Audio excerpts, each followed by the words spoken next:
사부님이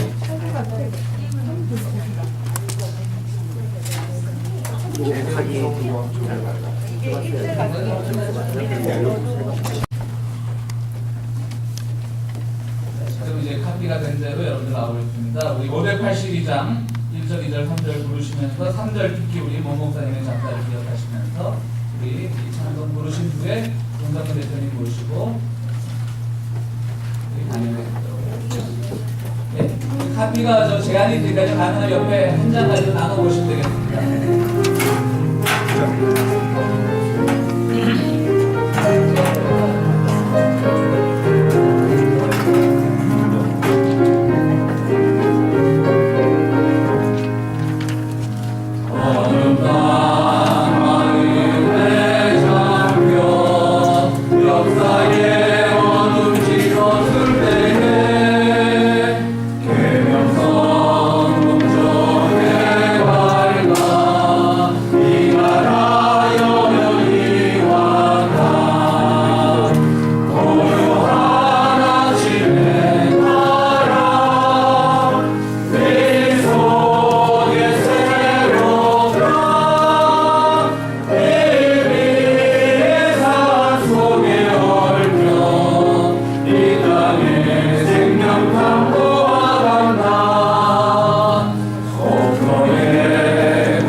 우리 문성근 대표님 큰 박수로 환영하겠습니다.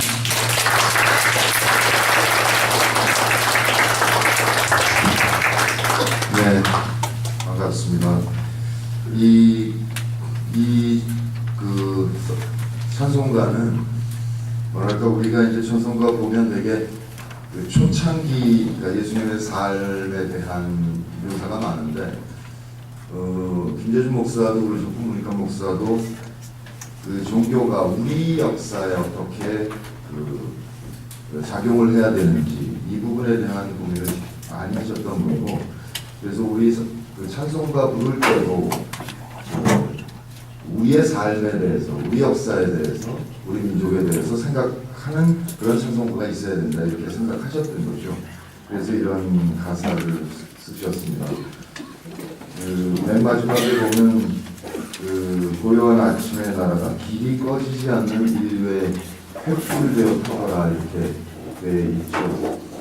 실제로 보면 그 3.1운동도 그 중국 국민들이 3.1운동을 보면서 그 자신들도 깨우치는 적이 있었고, 4.19 혁명 경우에는 뭐 탑으로 그 인도의 지성이 그 한국을 보라라는 얘기를 하게 된 근거가 되죠. 그게 미국의 스튜던트 파워라든지 뭐 유럽도 그랬었고 일본의 학생운동도 전부 4.19를 따라 배우고자 하는 그런 일이었다 이렇게 기억을 합니다. 그 후에도 물론 그렇죠. 우리 역사에 그 어떠한 독재도 모조리 다 국민의 힘으로 밀어낸 아마 참 세계적으로도 드문 역사를 갖고 있는 그런 민족이 아닌가 싶습니다. 최근으로 오면은 그 2002년에 이제 그 노무현 후보가 당선된 후에 2003년도인지 4년도인지 그 여기 노암 촘스키 그 교수가 미국의 이제 가장 그 시민운동가로서 그 존경받는 분이죠. 전 세계적으로 살아계신 시민운동가 중에서 가장 존경받는 사람이 노암 촘스키입니다. 근데 노암 촘스키가 전 세계 그 인류여 인터넷으로 연대해서 신자유주의에 대항하라 이런 그렇게 쭉 얘기하고 계시죠. 근데 어떤 강의에서 그렇게 얘기를 하시니까 학생 하나가 묻습니다. 그 교수님 뜻은 알겠는데 그게 되겠습니까? 이렇게 질문하니까 된다. 그리고 대답한 게 뭐냐면 된다. 한국을 봐라. 모든 독재를 무너뜨렸고 지금도 아이들이 핸드폰을 갖고 다닐 정도로 그 경제를 발전시켰고 또 인터넷으로 연대해서 개혁적인 후보를 대통령에 당선시키지 않았느냐. 그렇게 얘기를 한 적이 있습니다. 예, 늘 그런 자부심을 노무현 목사 스스로 갖고 계셨고 실제로 우리 역사는 그 지구별에서 눈부신 그 발전의 역사를 갖고 있는 나라이다 이런 생각이 듭니다. 그 압축적으로 경제 성장, 경제 규모를 키웠고 하자가 무지하게 많죠 지금. 그리고 제도적인 민주화를 이뤘습니다. 이 압축 성장 과정의 후유증을 우리가 지금 깊게 앓고 있는 것이고 그 후유증을 이제 어떻게 극복할 것인지 이게 우리 모두의 과제가 이렇게 생각합니다. 문익환 목사 얘기로 시작을 해야죠. 제목부터 그렇고요. 2000년 6.15 때요. 그때 막 생중계를 했습니다. 그 한국 텔레비에서는. 근데 생중계가 어느 정도였냐면 카메라를 들고 가다가 이렇게 비추죠. 피사체를.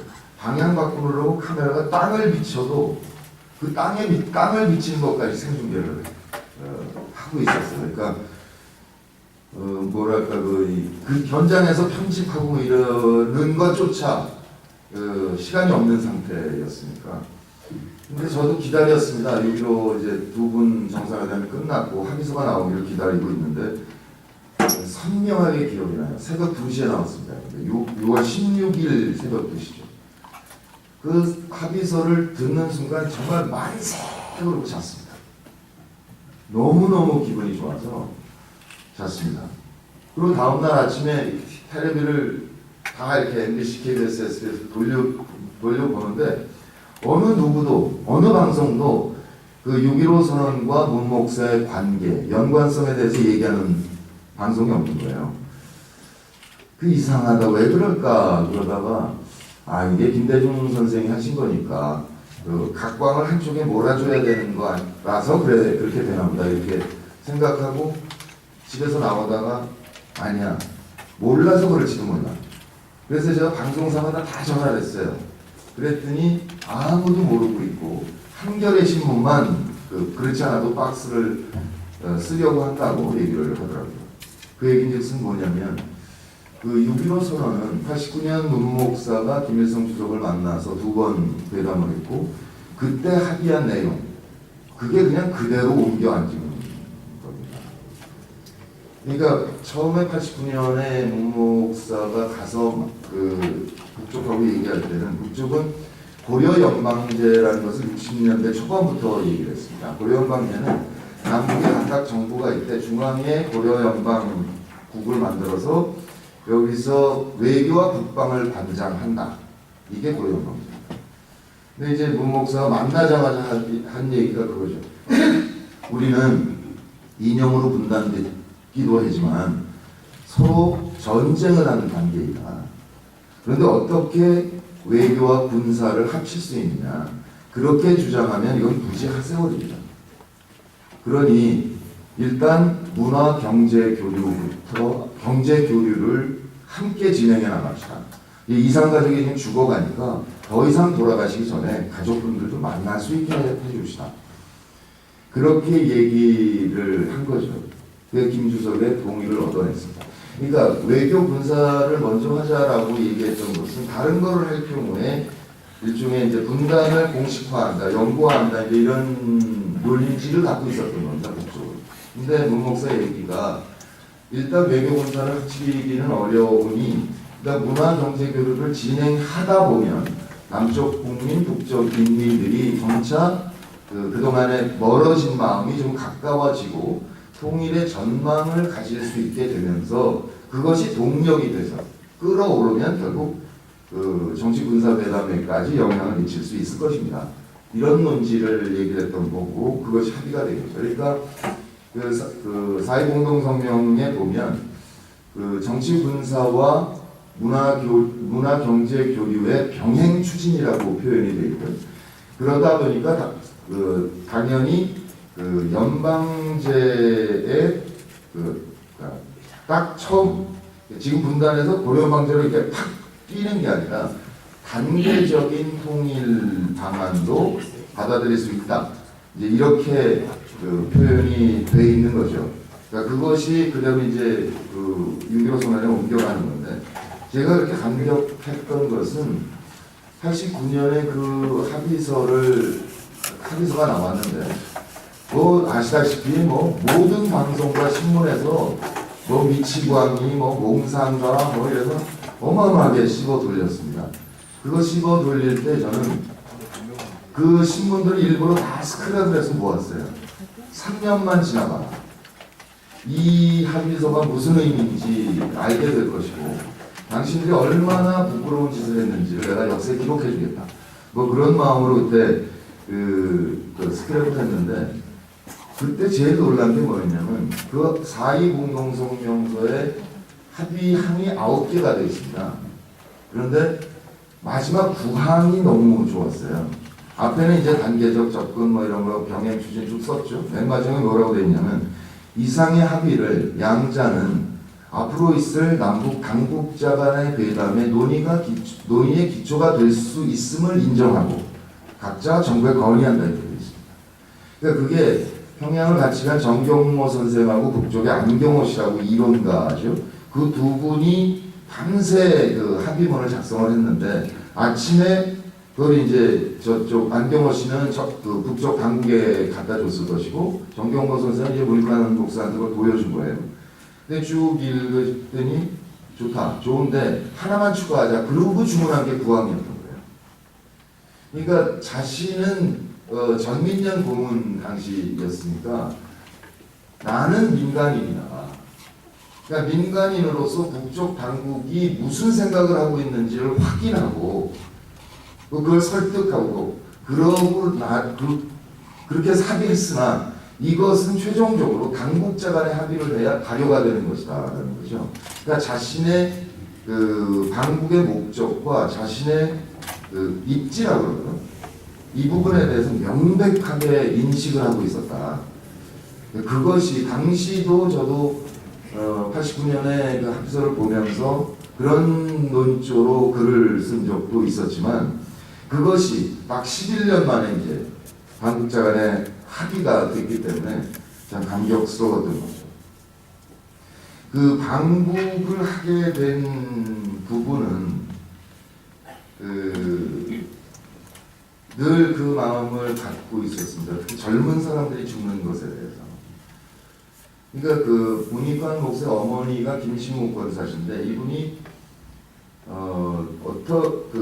늘 매일 기도를 하시는데 나중에는 90이 넘어 돌아가죠. 돋보이가 한 두께가 한 1cm쯤 돼요. 그런데 한겨레 신문을 일면부터 끝까지 늘 샅샅이 보십니다. 그러다가 민주화와 통일 관계에 대해서 돌아간 사람, 죽은 사람이 있으면 그러면 그 사람 이름을 꼭 당신의 그 메모장에 써놓으세요. 그리고 한 사람 한 사람을 기억하면서 늘 기도를 하시는데 그 당사자보다 늘 어머니를 위해서 기도를 하셨습니다. 그러니까 그 자신은 전태일은 몸에 불 붙이고 세상 떠났지만 그를 내 몸으로 키워서 내 몸을 찢어서 세상에 내놓은 어머니의 입장, 그 어머니의 아픔을 늘 얘기를 하셨죠. 실제로 우리 대한민국 민주화 운동의 여성의 역할이 막대합니다. 아르헨티나 경우도 그렇죠. 그러니까 여성 경우에, 그러니까 남자들, 당사자들은 그 죽음에 대한 두려움 같은 게 늘 있을 수가 있는데, 내 배 아파서 난 자식의 고통, 차라리 날 죽여라 라는 어머니들의 입장이, 이건 그 공포를 느끼지 않는 용기지 않습니까? 뭐라도 타나도 그럼 나 죽여라 이렇게 가는 거니까.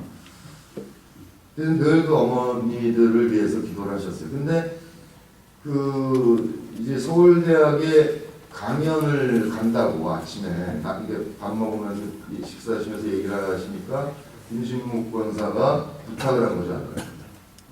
오늘 가거든 이 얘기를 꼭 해라. 스스로 죽지 마라. 일제 때는 외놈을 잡아 죽이고 외놈을 공격해서 잡혀 죽었지 스스로 죽지 않았다. 이제 그 얘기를 하시는 거예요. 부탁. 그래서 목사 그 얘기를 내가 오늘은 꼭 하리라 그러고 이제 가서 도입부를 얘기를 하고 마침 그 다음 단계로 죽지 말자는 얘기를 하려고 그러는데 이동수 분이 도서관 옥상에서 몸에 불 붙이고 그것도 부족했는지 뛰어내리고, 그때 이제 김기식 지금 민주당 의원한 김기식이가 자기가 문목사 보고대였다고 그러더라고요. 그 경호대 움직이지 막 떨어지는 순간 자욱한 최루탄 바다가 되는데 안 움직이더라고요. 날 죽이라고 그래요. 그래서 겨우 끌어다가 이제 다른 건물에 이렇게 모셨는데 막 온몸을 이 시멘트 바닥을 치면서 왜 내가 죽어야지 니네들이 죽냐고. 그게 제일 큰 도움이 됐습니다. 그러니까 물론 그 당시에 87년 양계 분열로 정권 교체에 실패한 낙당, 지금 여기 젊은이들은 요번 대선 지고 나서 멘붕이라고 얘기하시는데 40, 50대, 50, 60대는 그때 87년 분열을 겪었기 때문에 이번 대선은 멘붕까지도 안 갑니다. 그때 그 절망 이러면서 이 정말 이 분단이 유지되는 한 우리의 민주화가 딱 발목 잡히고 싶지 않다. 이런 그 절감이라고 그럴까요? 그래서 죽어나가는 것을 막고 싶었다라는 거죠. 지금 저도 그 후에 우리가 평전 이런 게 나와서 다시 한번 읽어보고 이렇게 곰곰이 느껴봅니다. 그러다 보면 그 문목사 18년생이시거든요. 1918년이면 나라 없을 때지 않습니까? 19년에 이제 3.1운동 때 김신묵 할머니가 한돌된 이파리를 얻고 만세운동에 나가셨다는 거니까요. 핑 하고 총알이 지나갔는데 바로 옆에 있는 4살짜리 아이가 맞았다는 거예요. 모니칸 옆을 비켜가서. 그 나라 없는 상태에 시작해서 해방됐고, 그 다음에 해방 전국의 그 난잡함을 겪었고요. 그 다음에 가진 독재를 겪다가 94년 1월에 세상을 떠났는데, 그러니까 문민정부 출범 직후에 곰곰이 생각해 보면 처음 감방 가신 게 76년 3월이신데 돌아가실 때가 94년 1월이니까 생애 마지막 17년 3개월 중에서 17년 반 중에서 교도소 생활을 11년 3개월을 하신 거예요. 그러니까 바깥에 나와 있었던 게 한 6년 되는 거다. 그러니까 2배, 교도소 생활이 2배가 더 긴 거죠. 가끔 외출 나왔다가 더 정확한 표현입니다. 그러니까 집에는 신랑이 신부방에 들어가듯 감옥에 들어가라. 이게 간디가 하신 말씀인데 이렇게 써 붙여놓고 늘 이렇게 가셨죠. 그러니까 참 고통스러웠으면서도 동시에 참 행복한 삶을 살았다라는 생각이 듭니다. 그러니까 우리 역사에 그렇게 그 고난의 시기를 정면으로 살아낸 사람, 그러니까 역사가 그랬기 때문에 그런 삶을 살 수 있었던 것이 아닌가 라는 면에서 행복한 측면도 있었다 이렇게 생각이 드는 거죠. 근데 그 사실 문 목사는 성격적으로 지도자가 될 수 없는 사람이었습니다. 굉장히 예민하고 또 섬약한 측면도 있었습니다. 그래서 이 진작 고혈압으로 이게 비관 쪽이 그 나갔고 너무나 예민했기 때문에 그래서 처음에 70년에 감방 갔을 때 우리가 무지하게 걱정을 했어요. 가족들은.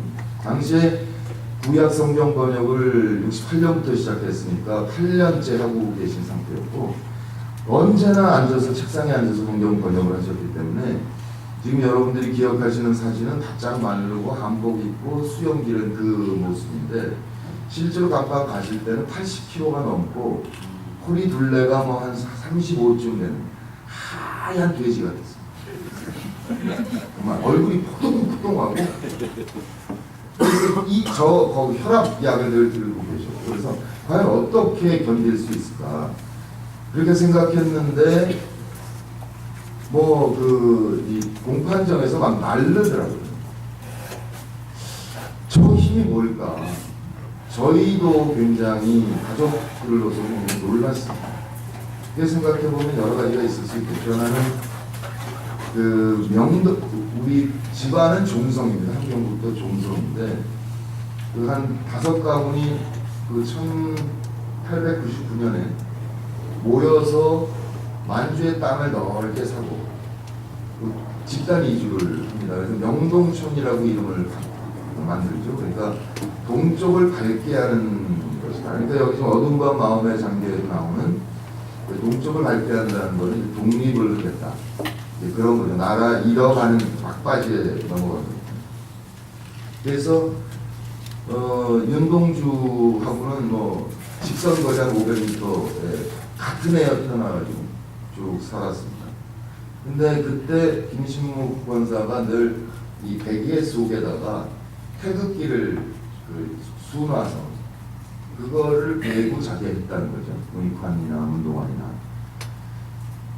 그런 그러니까 태어나서부터 삶이 그렇게 돼 있었다는 거죠. 또 실제로 이제 명동촌에 기독교가 들어온 것은 의도적으로 신간의 중심으로 해서 우리 동포들의 일종의 의식화인 거죠.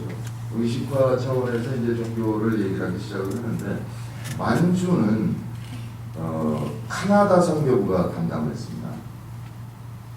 기독교가 이제 만주로 해서 중국으로 이제 한반도로 들어오는데 나눈 거죠. 카나다 선교부가 만주를 맡았고 미국 선교부가 이 평양 쪽을 맡았습니다. 근데 지금 이제 문서를 확인해 보면 당시 미국 선교부의 조선 선교 대책을 보면 뭐라고 되어 있냐면 기복 신앙을 가르쳐라. 조선 사람들의 지적 수준을 높이려 하지 마라. 이런 얘기가 있습니다. 그러니까 미국 선교부는 한국 기독교를 처음부터 보수로 설계한 거예요. 그러니까 솔직한 이거 표현이 그렇지 지적 수준을 높이지 마라. 그냥 무식하게 내비둬라. 계속 복만 빌게 하라. 그게 이제 미국 선교부가 당시에 문건이 나오는 게 그렇게 돼 있죠. 그런데 카나다 선교부는 열심히 가르쳤다고 볼 수 있습니다. 그러니까 문익환의 아버지 문재린이 최초의 카나다 유학생입니다. 그러니까 만주에서 젊은이 중에서 앞으로 지도자로 쓸 수 있는 사람을 뽑아다가 카나다에 유학을 시켰던 거죠. 그러니까 토양이 이후에 기독교 장로회와 예수교 장로회에서 기독교 장로회가 파문당하고 김재준 목사가 파문당하고 기독교 장로회를 만들게 된 연원이 거기서부터 이렇게 이어진 거겠죠. 또 하나는 윤동주의 죽음입니다. 제가 어디 TV 프로그램에서 그 얘기를 한번 한 적이 있는데 윤동주, 문익환, 장준하는 20대 초반에 일제가 우리 민족을 징집하기 시작할 때, 그전에는 우리를 징집 안 했거든요. 징집할 때 어떻게 할 거냐는 대응해서 그 이후의 삶이 결정됐다는 겁니다. 그러니까 윤동주는 당시 유학파들 중에서 모여서 그 의논을 한 거죠. 우리 이때에서 일본이 쇠락해지는 순간 적절한 시점에 반란을 일으키자라고 결의를 했는데 그게 누설이 돼서 잡혀서 주사 맞다 생체 실험하다 죽은 거고요. 장준하 선생은 그 당시 아버지가 평양에서 그 불경선이죠. 그러니까 일본에 저항하는 목사로 찍혀 있었기 때문에 나도 징집을 피해버리면 아버지가 당한다. 집안이 당한다. 그러니까 입대를 해서 탈출해서 독립군으로 가겠다. 이렇게 결정을 했던 거고 문익환은 당시 일본 신학교에 유학 중인데 신학교장을 찾아가서 논쟁을 벌였다는 겁니다. 나는 일본을 위해서 죽을 생각이 없다. 그러니까 안 간다 나는. 그런데 공부를 해야 되겠으니 그 봉천신학교로 전학증명서를 떼어달라. 그래서 논쟁을 벌였는데 참 백장 아슬아슬한 거예요. 그냥 신고하면 그냥 죽는 건데 그 신학교 교장이 양심적이었던 거죠. 어떻게 보자면. 그래서 이제 만주로 돌아왔습니다. 그러니까 윤동주는 즉시 죽은 거고요. 장준하는 그 김구 뭐 6,000리길을 걸었다는 거 아닙니까?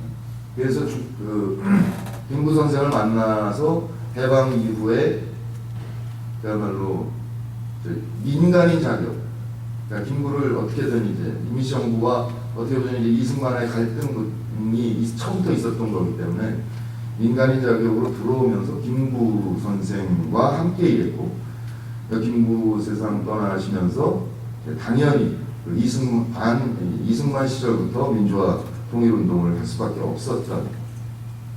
그러니까 그 친구들의 삶이 이제 문익환에게 영향을 준 측면이 있는 거죠. 근데 이게 보다가 저는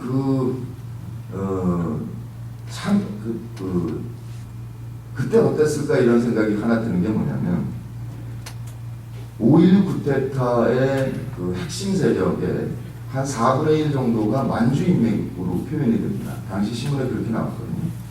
근데 그 만주 인맥이 어떤 사람들이냐면 윤동주, 문익환 등등이 은진중학교라는 데를 다녀요. 우리 민족이 만든 학교, 명동중학교, 은진중학교. 근데 일제가 만주를 점령하니까 일본 학교는 5년제고 조선 학교는 4년제로 강등이 돼서 대학을 못 갑니다. 상급 학교에. 그래서 4년대 졸업하고 나서 졸업장이 필요하니까 평양의 숭실중학교로 전학을 하거든요. 문익환, 윤동주가 다. 근데 그 전까지 신사참배를 안 했어요. 기독교 학교니까. 그 해부터 한 거예요. 전학하는 한때. 그러니까 신사참배 거부 운동을 벌이고 다시 이제 만주로 돌아갔어요. 졸업은 해야 되겠으니까 하는 수 없이 들어간 학교가 광명중학교입니다. 지금 용정에 여행 가시면 그 학교가 있고 용정중학교가 있고 거기 문익환 정일권, 윤동주 사진이 쭉 붙어 있습니다. 그 학교입니다. 근데 나중에 지금은 용정중학교가 됐지만 당시에 광명중학교라는 게 일본 극우파들이 만든 학교였거든요. 그러니까 은진중학교에서 우리말로 교육받다가 거기 갔을 때는 일어로 가르치는 거예요. 그러니까 1년 동안 그냥 죽은 듯이 살고 졸업장을 얻자라고 생각을 했는데 어느 날 그 졸업생들이 이런 강당에 시국 강연회가 있으니까 전교생이 모이라. 그래서 갔다는 겁니다. 그랬더니 선배가 올라와서 얘기를 하는 거죠. 조선 청년들이 출세하려면 일본 군관학교로 오시다. 이게 정일권이었던 거예요. 1년 선배. 근데 5.16 쿠데타가 딱 났을 때 그 5.16 혁명 공약을 인쇄한 데가 광명인쇄소예요. 이학수 씨라고. 그게 광명중학교 출신이고 4분의 1 정도 만주 인맥이라는 사람들이 뭐냐면 18살 때 출세를 위해서 일본 군관학교에 갔고 후배들을 꼬드겨서 많이 끌고 간 그 사람들이 만주 인맥입니다. 그들이 나라를 구하겠다고 5.16을 일으킵니다. 어땠을까?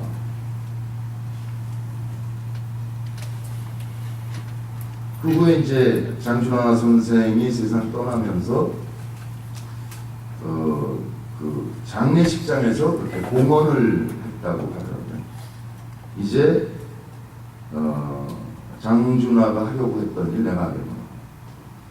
근데 그때는 아까 말씀드렸다시피 68년부터 76년 이때까지 성경 번역을 하고 있었기 때문에 장 선생이 75년 4월인가요? 14년인가 75년에 돌아가셨는데 그때 성경 번역이 절정에 올라 있을 때예요. 그러니까 어떻게든 이건 완성을 해야 되니까 자꾸 이렇게 이름을 걸진 않은 거죠. 피해 가다가 이제 76년에 처음 그 구속이 되는데 그 삶을 이렇게 생각해 보면 결국 그냥 삶이 그렇게 살도록 프로그래밍 돼 있었던 것이 아닌가. 어려서부터. 그러니까 어려서부터 프로그래밍을 넘어서 어떻게 보자면 그냥 그러니까 DNA가 영향을 받아서 조정이 될 정도가 아니었을까. 그러니까 79년에 12.6 직전에 청와대 출입기자들이 박정희 대통령하고 청와대 뜰에서 뭐 고기 구워 먹고 그런 일이 있었다고 그래요. 그때 동아일보 기자가 이 문익환 목사님 마음 좀 풀어주시죠. 나이도 연수도 있고. 그랬더니 박정희 대통령이 이러고 듣다가 그 사람 아무 말도 안 돼. 대책이 없어라는 식의 표현을 하더라는 겁니다. 그러니까 제가 궁금했어요. 사실은 80년 김대중 내란음모 사건 때는 뭐 그냥 정권을 그러니까 박정희 체제를 전두환 체제가 그냥 이어가는 거지 않습니까? 그래서 광주를 피바다를 만들고 집권을 하는 과정이었기 때문에 어마어마한 탄압이 있었던 때고 그때 출소하셨을 때 한번 여쭤봤어요. 아버지 고문당하신 적 없으세요? 그랬더니 없어 그러시더라고요. 그래서 아니 협박도 받으신 적 없어요? 그런 적은 있지. 어떻게 됐어요? 그랬더니 그 80년 내란음모 때 그때 80일, 90일을 그 강압수사를 받을 텐데 뭐가 잘 시인을 안 하니까 데리고 내려가더라는 거예요. 지하실로. 목사님 좀 갑시다. 가서 문을 딱 열어서 보여주는데 이게 고문식인 거예요. 전기, 뭐 칠성판, 뭐 욕조 이래가지고 살벌한 그 보여주면서 목사님 이렇게 협조가 안 되면 좀 며칠 계셔야 되겠습니다. 그게 협박이었다. 그래서 뭐라고 그러셨어요? 그러라 그랬지. 그랬더니 나를 이렇게 보더니 그냥 올라갑시다. 그러고 고문을 안 했다. 영화에서 보면 이제 영화 감독이에요. 영화에서 보면 그 형사가 범인을 잡습니다. 그럼 멱살 딱 잡잖아요. 뭐 이게 질문에 대해 거짓말을 그러면 멱살 딱 잡고 얘기를 하는데 얼굴이 이쪽으로 가고 범인의 얼굴이 이렇게 가고 이쪽으로 이렇게 외면한 채 얘기하는 장면들이 한국 영화에 많아요. 형사가 그래서 네가 지금 나한테 내 앞에서 지금 장난하겠다는 거냐 뭐 이렇게 아주 근사한 목소리로 얘기합니다. 이건 연실이 아니에요. 이건 멋이에요. 뭐. 영화를 그렇게 멋있게 만드는 것 뿐이죠. 실제로는 범인은 눈을 봐야 돼요. 그러니까 대화할 때 눈을 봐야 되는 것은 눈이 마음의 창이라서 눈에 다 나타나는 거예요. 그러니까 그때 얘기해서 여기 며칠 계셔야 되겠습니다. 그렇게 왜 애들만 해? 나도 보면 해. 라고 했을 때 그 눈에 공포가 스쳐 지나가면 고문 당하는 거예요. 그래야 불복이 오는 거죠. 이 공포가 없었다는 거죠. 그러니까 저는 그렇게 생각해요. 연기자로서. 그 장면이 결국 고비였다. 그러니까 결국 문익환은 윤동주의 죽음, 그다음에 5.16의 만주인명, 그다음에 그 장준하 선생의 죽음을 보면서 이제 내가 죽을 차례다. 그렇게 마음을 먹기 시작을 한 것이고 그것이 구약 성경이라는 한마디로 예언자 선지자의 삶을 묘사해 놓은 거지 않습니까? 그러니까 그 성경 번역을 하면서 끝없이 아까 이 어둠과 마음의 장벽가 왜 기독교가 그 중동에 있는 것 뿐이냐 그 정신이 이 한반도에서 어떤 일을 할 것인가 이제 그 부분에 대해서 깊게 고민을 했던 사람이고 그런 의미에서 구약 번역을 하면서 늘 우리 역사, 우리 우리의 민주화 분단 극복 이 부분들에 대한 것을 늘 연습을 했다고 그러고 감정이입을 했다고 그러고 존재 이전을 했다고 그러고요. 그러니까 그것을 그 구약의 내용을 우리 역사 속에서 살아보는 이제 이랬기 때문에 76년에 나오는 순간 이미 그는 죽여라 는 생각을 하고 한 일이다 라는 생각이 든다는 거죠. 그래서 여러분들이 회고를 하십니다. 보면 이해찬 대표 같은 분이 종종 이제 그 민주통합당 만드는 과정에서 같이 일을 했기 때문에 막걸리집 뭐 이제 음식점에서 막걸리 마시고 그러시면서 문 목사 얘기를 자주 하세요. 참 대책 없는 사람이었다고. 실수도 여러 번 했는데 우리는 잘 모르는. 그러니까 논리에 있어서 뭐 어느 날 지방에서 막 강연을 하신 거. 근데 이게 운동 논리와 어긋나는 거. 상상에 그러니까 그 뜻과 상상에서 막 너무 나가버리는 거라든지. 그래서 참 그 열정은 어떻게 말릴 수가 없었다 자기는. 그냥 허겁지겁 쫓아다니면서 보좌를 했을 뿐이다.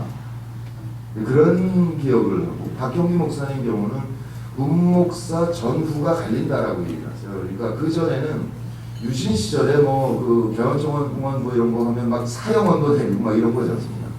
살벌한 상태에서 모이면 막 이렇게 조근조근 심각하게 논의를 했는데 문익환이 나타난 이후는 이걸 축제로 만들어버렸다는 거죠. 막 즐겁게 우리가 이 일을 할 수 있는 게 얼마나 행복한가. 그래서 그 전후가 마치 이 뭐 정부 비판 성명 내면서도 이거 서명 안 하면 안 한 사람의 손해인 것 같지. 그래서 막 적극적으로 참여하게 이제 했다는 거죠. 그다음에 박원순 목사가 회고하는 것은 자기가 변호사 생활하면서 가장 충격적이었던 피고가 문익환이라는 거예요. 그러니까 그분은 그 국가보안법 굉장히 전문적으로 연구를 한 사람입니다. 박원순 변호사가. 그러니까 국가보안법에 관한 책자를 막 이런 5-6권 어마어마한 그 연구서를 낸 적도 있고 그런. 근데 박원순 변호사가 기억하는 건 뭐냐면 방북 후에 이제 공판정에서 재판을 가는데 검사가 뭐 이제 서슬 푸른 거죠. 그렇게 당신이 뭐 어디 뭐 공수교에서 이렇게 얘기한 것은 국회를 고무찬양한 거 아닙니까? 이렇게 이제 딱 물은 거예요. 맞다. 고무찬양했다. 남북이 통일을 하자는데 서로 고무찬양하지 않고 어떻게 통일할 수 있다고 믿느냐. 그렇게 얘기를 했다는 거예요. 그러니까 공판정에서 고무찬양 아니다라고 얘기를 해야 되는데 피고는 맞다고 얘기를 해버린 거죠. 그러니까 그때가 자기로서는 그 법조인 생활 가장 기억에 남는 일이라고 얘기해요. 정경모 선생이 얘기하시는 건 그겁니다. 찢겨진 산하 이렇게 쓴 일본에 살고 계시죠. 그분이 지금 귀국 못하는 아마 마지막 남은 분일 겁니다. 근데 이제 양기부 조사를 받아야 된다. 뭐 이런 것 때문에 안 받겠다 이제 이걸로 하시는 거죠. 그런데 그거는 문목사를 정경모 선생이 국회의 지정을 받아서 문목사를 꼬드겨서 평양을 방문했다. 이게 그 문목사 구속된 줄거리가 그거거든요. 그러니까 내가 조사를 받는다는 거는 문목사의 삶에 내가 응집을 내는 거다는 거예요. 정경모 선생님 말씀.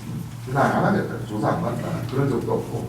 이게 그거죠. 근데 그때 남민정, 그때 이제 정경모 선생 회고는 뭐냐면 북경에서 그 고려항공 타고 이제 평양으로 가는데 가다가 거기서 고려항공에서 늘 그걸 안내합니다. 이제 압록강을 넘어 우리 고국으로 들어가고 있습니다.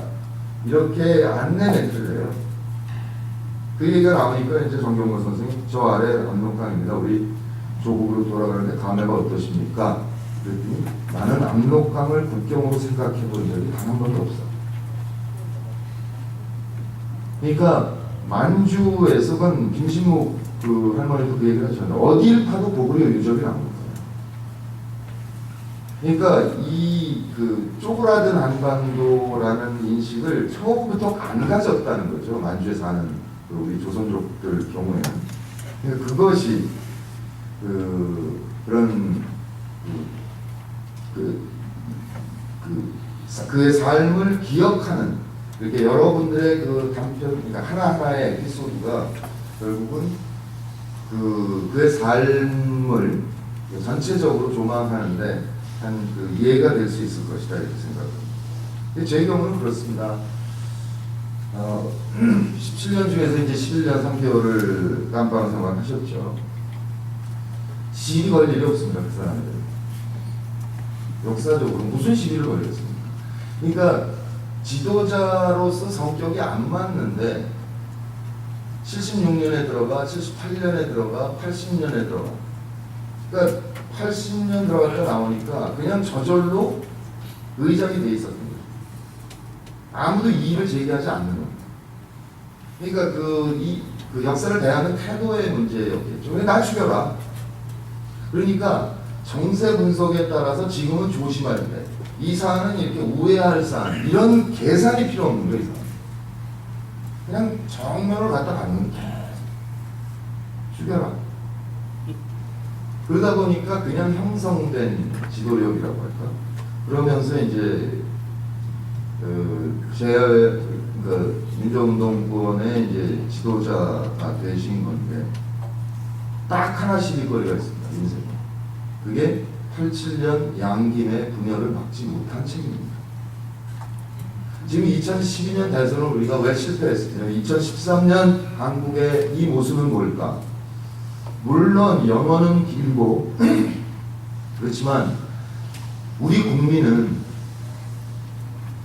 정말 자기 희생을 무릅쓰고 뛰쳐나와서 민주진영에 기회를 부여했었어요. 그런데 민주진영이 그걸 차버린 거예요. 87년에 양김이 손을 잡고 선거를 치렀으면 그 둘의 합계가 65% 정도 됐지만 아마 70% 이상 득표를 할 수도 있었을 것이라고 생각합니다. 그러면 그 민주화 과정의 이 후유증 이런 걸 겪지 않을 수도 있었을 것이고 지금과 같은 국경을 넘어간 재벌 중심 이 체제 IMF 식민지 이걸 막아낼 수 있었고 그때 우리 역사를 교정할 기회가 있었다. 근데 그거를 못했기 때문에 지금도 이 고통을 우리가 당하고 있다는 면에서 문 목사도 책임이 없다 할 수 없다는 겁니다. 제가 지금도 기억을 해요. 선거 3일 전에 87년 들어가 수요일에 가서 제가 말씀드려요. 아버지 왜 이러십니까? 집니다. 어쩌자는 겁니까? 근데 나중에 우일담을 들어보니까 그 당시에 문영환이라고 지금 알버턴가 카나다에서 알고 계신 분인데 선거 도우러 온 거예요. 근데 한 5, 6일 전쯤에 형이 오시는데 거기다 내가 그랬다는 거예요. 단일화 해야 됩니다, 형님. 그러니까 자기가 그 얘기를 하루 종일 생각한 거예요. 형 들어오면 뭐라고 얘기할까. 근데 번쩍했대요. 쓰러진 거죠. 형이 나를 팼구나. 자기가 그 말을 끝나기도 전에 그냥 여기를 뻥 치면서 뭐라고 소리를 지르고요. 근데 지나고 나니까 나도 알아요 그러면서 그냥 어쩌질 못하는 단계까지 갑니다. 근데 저는 아들이니까 뭐 안 펴진 거예요. 그게 2002년에 그 노무현 후보가 나왔을 때 그를 도와야 되겠다고 생각한 가장 큰 이유가 그거였어요. 이미 2002년에는 문 목사는 세상을 떠났지만 그 후 폭풍, 후과를 87년 분열의 고통을 우리가 여전히 겪고 있고 이걸 극복하는데 상당한 시간이 걸릴 수밖에 없다. 특히 87년의 분열이 결과적으로 90년 3당 합당을 불렀고 그래서 그 호남대 비호남 이 대결 구도를 만들었기 때문에 완전히 우리 사회를 쪼개버린 거죠. 이거를 극복해가겠다고 노무현 후보가 노력을 하는 거였기 때문에, 그렇다면 문 목사는 세상을 떠났지만 문 목사를 대신해서 저라도 한 번 더 국민들께 사죄해 드리는 것이 아버지께 못다한 사람, 그분이 그렇게 철저하게 당하고 계실 때 저는 도망다닌 아들로서의 죄스러움 등등을 조금이라도 좀 덜하는 것이 되지 않을까, 그런 생각으로 이제 참여를 했던 겁니다. 이제 아까 이제 도착하니까 문 목사 얘기도 하지만 지금 한국 현실에 대한 얘기를 꼭 좀 해달라 이렇게 주문을 하시는 분들이 있습니다. 특히 저희 이제 최근에 민주통합당을 탈당을 했기 때문에 도대체 한국은 지금 어떻게 되는 거냐, 왜 졌냐, 진 건 맞냐, 앞으로 희망은 있냐, 이런 것들.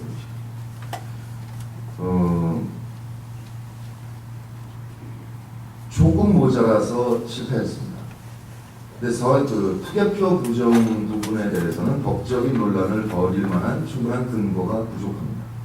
대신 국정원의 선거 개입은 이건 헌정을 파괴하는 심대한 범죄 행위입니다. 진상을 밝히고 책임자를 처벌을 해야 되죠. 특히 세 번째 양자 토론에서 박근혜 후보가 그 얘기를 집중적으로 공격을 했고요, 문재인 후보를. 토론이 끝나자마자 경찰이 허위 발표를 했기 때문에 선거에 중대한 영향을 미친 것은 틀림없습니다. 근데 이게 몇 표 영향을 미쳤느냐, 이게 계량화는 안 되는 겁니다. 그러니까 선거 무효까지 가기는 법적으로 어렵다. 그러면 일단 48% 얻은 것을 그냥 그대로 믿자. 그렇게 생각한다면 이제 모자란 2%를 얻어내야 됩니다. 근데 그 핵심은 결국 민주진영의 정당을 정상화하는 일이다, 이렇게 생각을 합니다. 새누리당은 공화당부터 50년 된 정당이거든요. 거기다가 이 보수 진영은 이익을 나눠주는 구조입니다. 이익을 지키는 구조입니다. 그러니까 이 정당 구조에 각종 민간단체, 관변단체가 새까맣게 붙어 있습니다.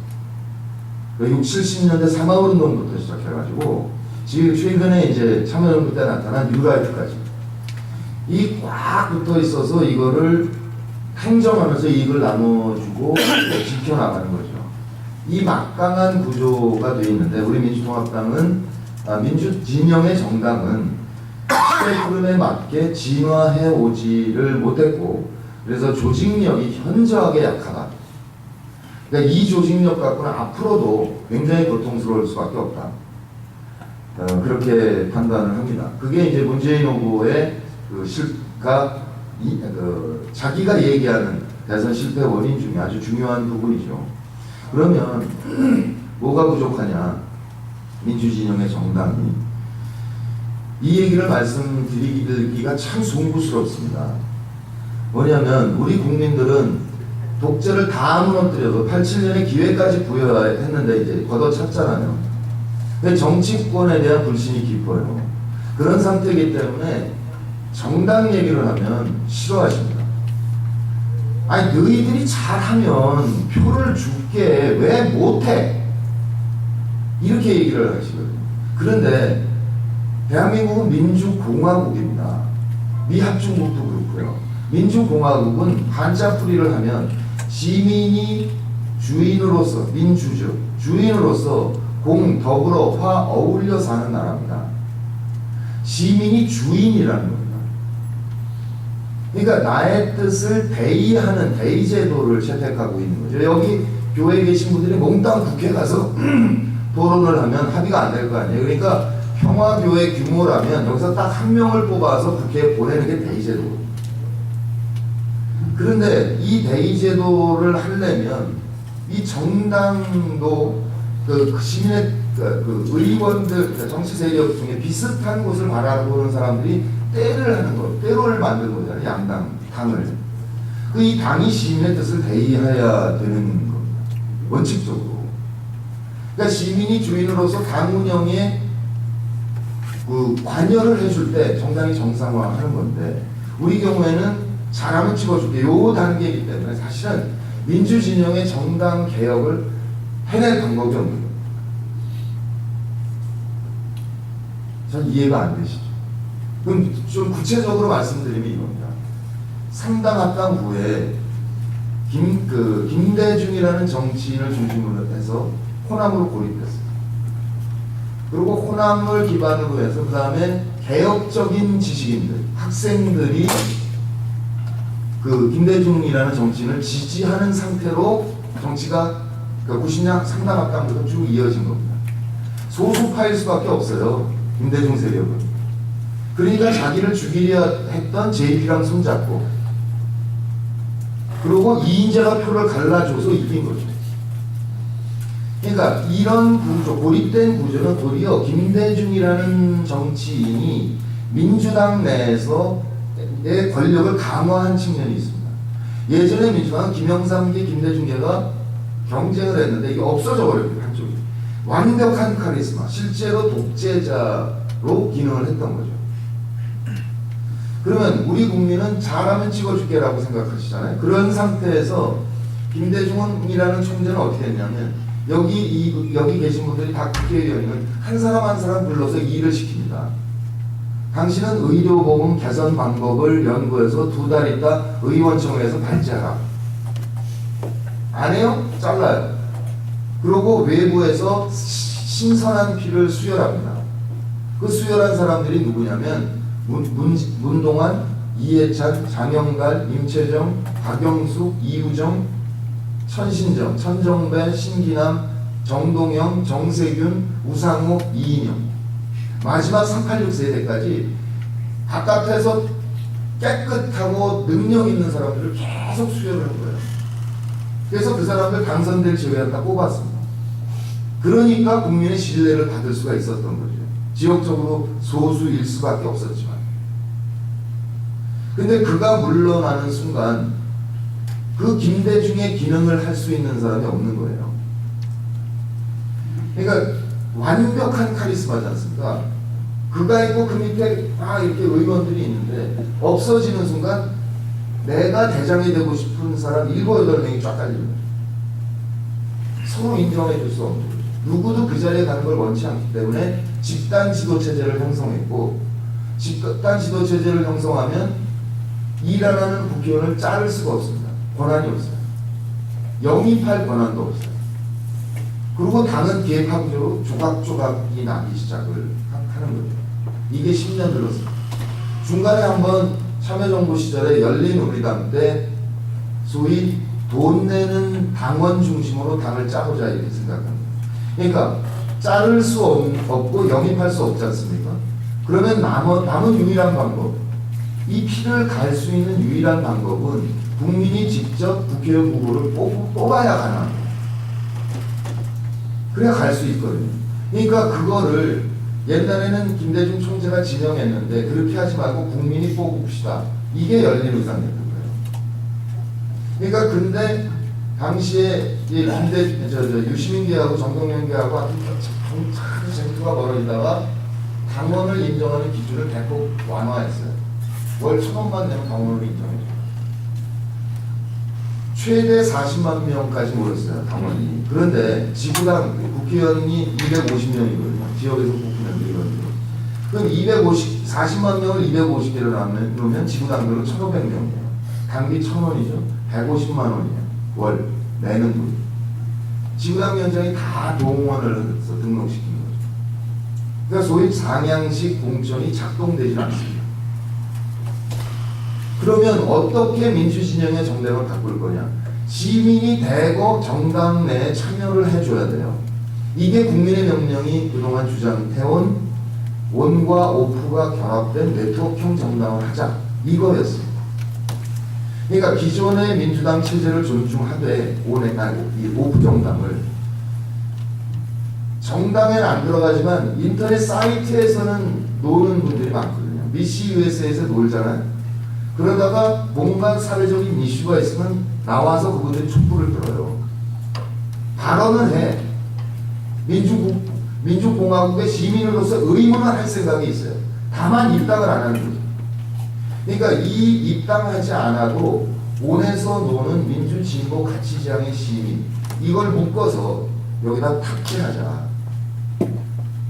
그래서 민주통합당 내의 의사결정 구조에 시민들께서 입당하지 않아도 투표에 참여할 수 있는 권한을 드리자. 그래서 2012년 1월 15일에 한명숙 대표가 뽑힐 때 국민참여경선 제도를 도입한 거예요. 80만 명이 참여를 했습니다. 교포계는 문 열어드리지 못했어요. 이메일 투표밖에 방법이 없었다. 앞으로는 이제 기술적으로 좀 변해가서 우리 동포께서도 참여를 하실 수 있게 해야 되겠지만, 그러니까 시민 경우에 의사결정 구조에서 1, 표 가치를 1로 두면 돈 내는 당원은 2, 대의원은 3, 이렇게 차등화해서 많은 국민이 한꺼번에 가자. 이렇게 해야 이길 수 있다라고 봤던 거죠. 근데 이제 통합이 늦어졌기 때문에 온의 플랫폼을 만들지 못한 채 이제 총공선과 대선을 치렀고, 그 마지막 2% 부족했던 것은 바로 이 정당을 정상화하지 못했기 때문에 진 것이다. 앞으로 이것만 하면 우리는 충분히 가능하다. 무엇보다도 우리 쪽은 후보가 많고 저쪽은 후보가 싫지 않죠. 그런 측면도 있고. 그러나 낙관할 수는 없습니다. 저쪽은 썩은 막대기를 꽂아도 다 찍습니다. 부산에서는 시신이 당선된 적도 있어요. 후보 등록하고 없어졌어요. 당선됐어. 당선된 다음에 야산에서 시체로 발견됐어요. 낙관할 수는 없고 우리가 이제 바꿔 나가야 된다는 거죠. 그러니까 첫 번째는 민주진영의 정당이 시민 속에 뿌리박고 시민과 깊이 있게 소통하는 정당으로 진화해야 되고, 동시에 시민들께서는 민주진영의 정당이 그렇게 문호를 개방할 때 입당까지는 원하지도 않고, 다만 민주공화국 시민으로서 의무 차원에서, 책무 차원에서 참여를 해주시는 그 두 가지가 해소가 충족되면 17년에 정권 교체를 할 수 있다라고 보는 거죠. 그러니까 저는 근데 이제 대선 후에 민주통합당이 몇 가지 중요한 결정을 합니다. 그 하나가 지도부를 뽑을 때 국민 참여를 안 하겠다. 이걸 첫 번째 결정을 했죠. 그때부터 전 고민이 시작됐고, 두 번째 결정한 거는 대선 평가 보고서에서 이제 삭대질을 한 겁니다. 48%를 받았으면 정당을 지면서 2%만 지우면 되는데 스스로 삭대질을 하고 막 총질하고 칼질하고 막 이러니까 정당 지도가 반토막 딱 났겠죠.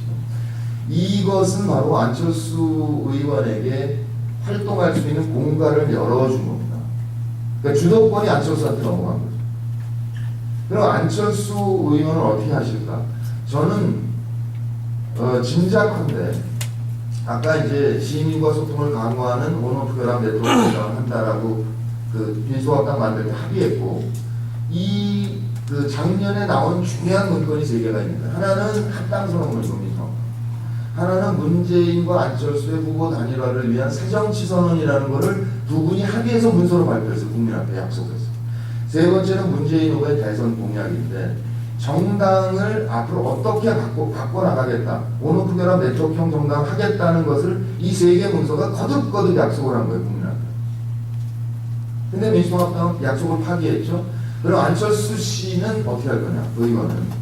그가 한국 정치의 모순과 발전 방향에 대한 이해가 깊으면 결국 온오프 결합 네트워크형 정당으로 가게 될 것이다.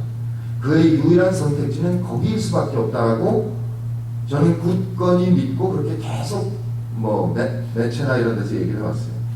그런데 여기 와 있는 동안에 최장직 교수를 영입을 하셨어요. 네, 잘 모르지만 굉장히 당혹스럽습니다. 그러니까 최장직 교수는 어떤 분이시냐면 좋은 한자십니다. 근데 당원 중심 정당론자예요.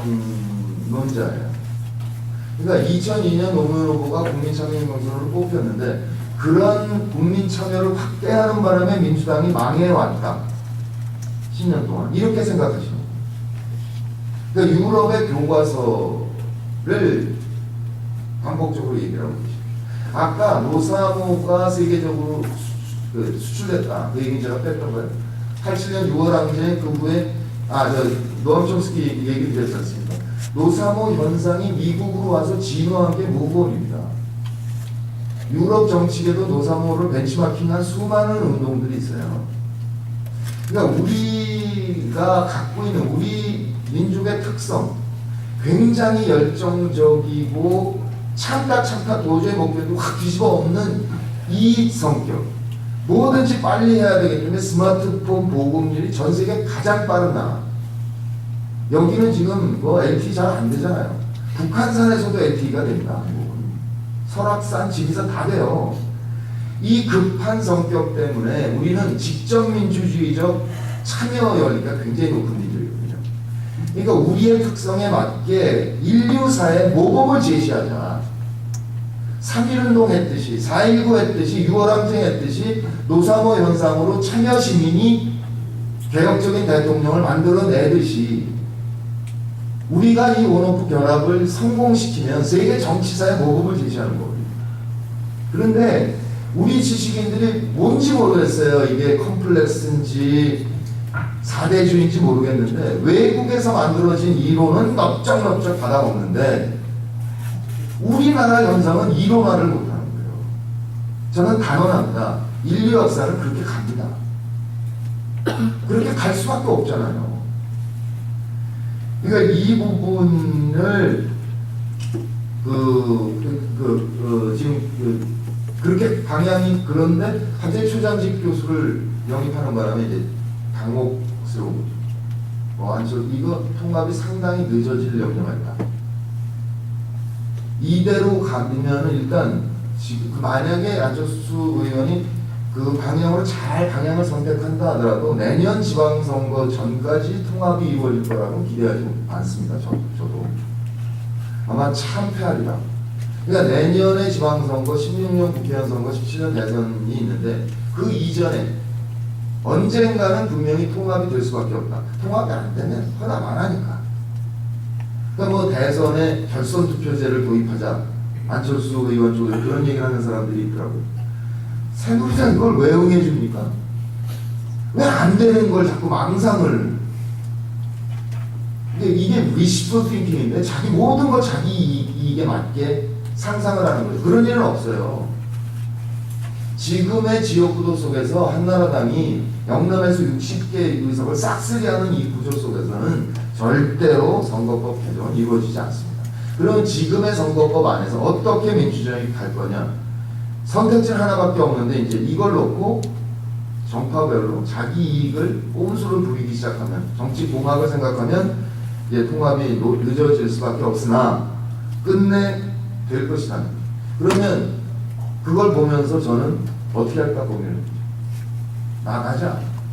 나는 국민의 명령이라고 시민, 깨어있는 시민들이 조직화해서 힘을 발휘해야 정당도 정상화될 것이고 이 나라도 사람 사는 세상에 가까워질 것이다 라는 믿음을 가지고 운동을 시작한 사람인데 민주통합당이 이렇게 대국민 약속을 건실짝거리를 내팽개쳤으니 그럼 난 떠나서 시민으로서 민주통합당이 했어야만 하는 시민 정치운동 네트워크를 바깥에서 형성하는 게 훨씬 효과적이다. 당내에서는 문재인 등등 그 양반들이 알아서 싸우면 되고 그런데 미주 지역에서 이제 전 북미 전체를 묶는 시민 정치 네트워크가 형성되기 시작을 한 거죠. 4년 전에 노무현 대통령 갑자기 세상 떠났을 때 너무 황망해서 각 지역별로 초라하기 짝이 없는 분향소를 만드셨지 않습니까? 여기도 만드셨죠. 근데 만든 분들은 그렇게 만들었을 때 이렇게 많은 시민들이 교민들이 오실 거라고 상상을 못한 거죠.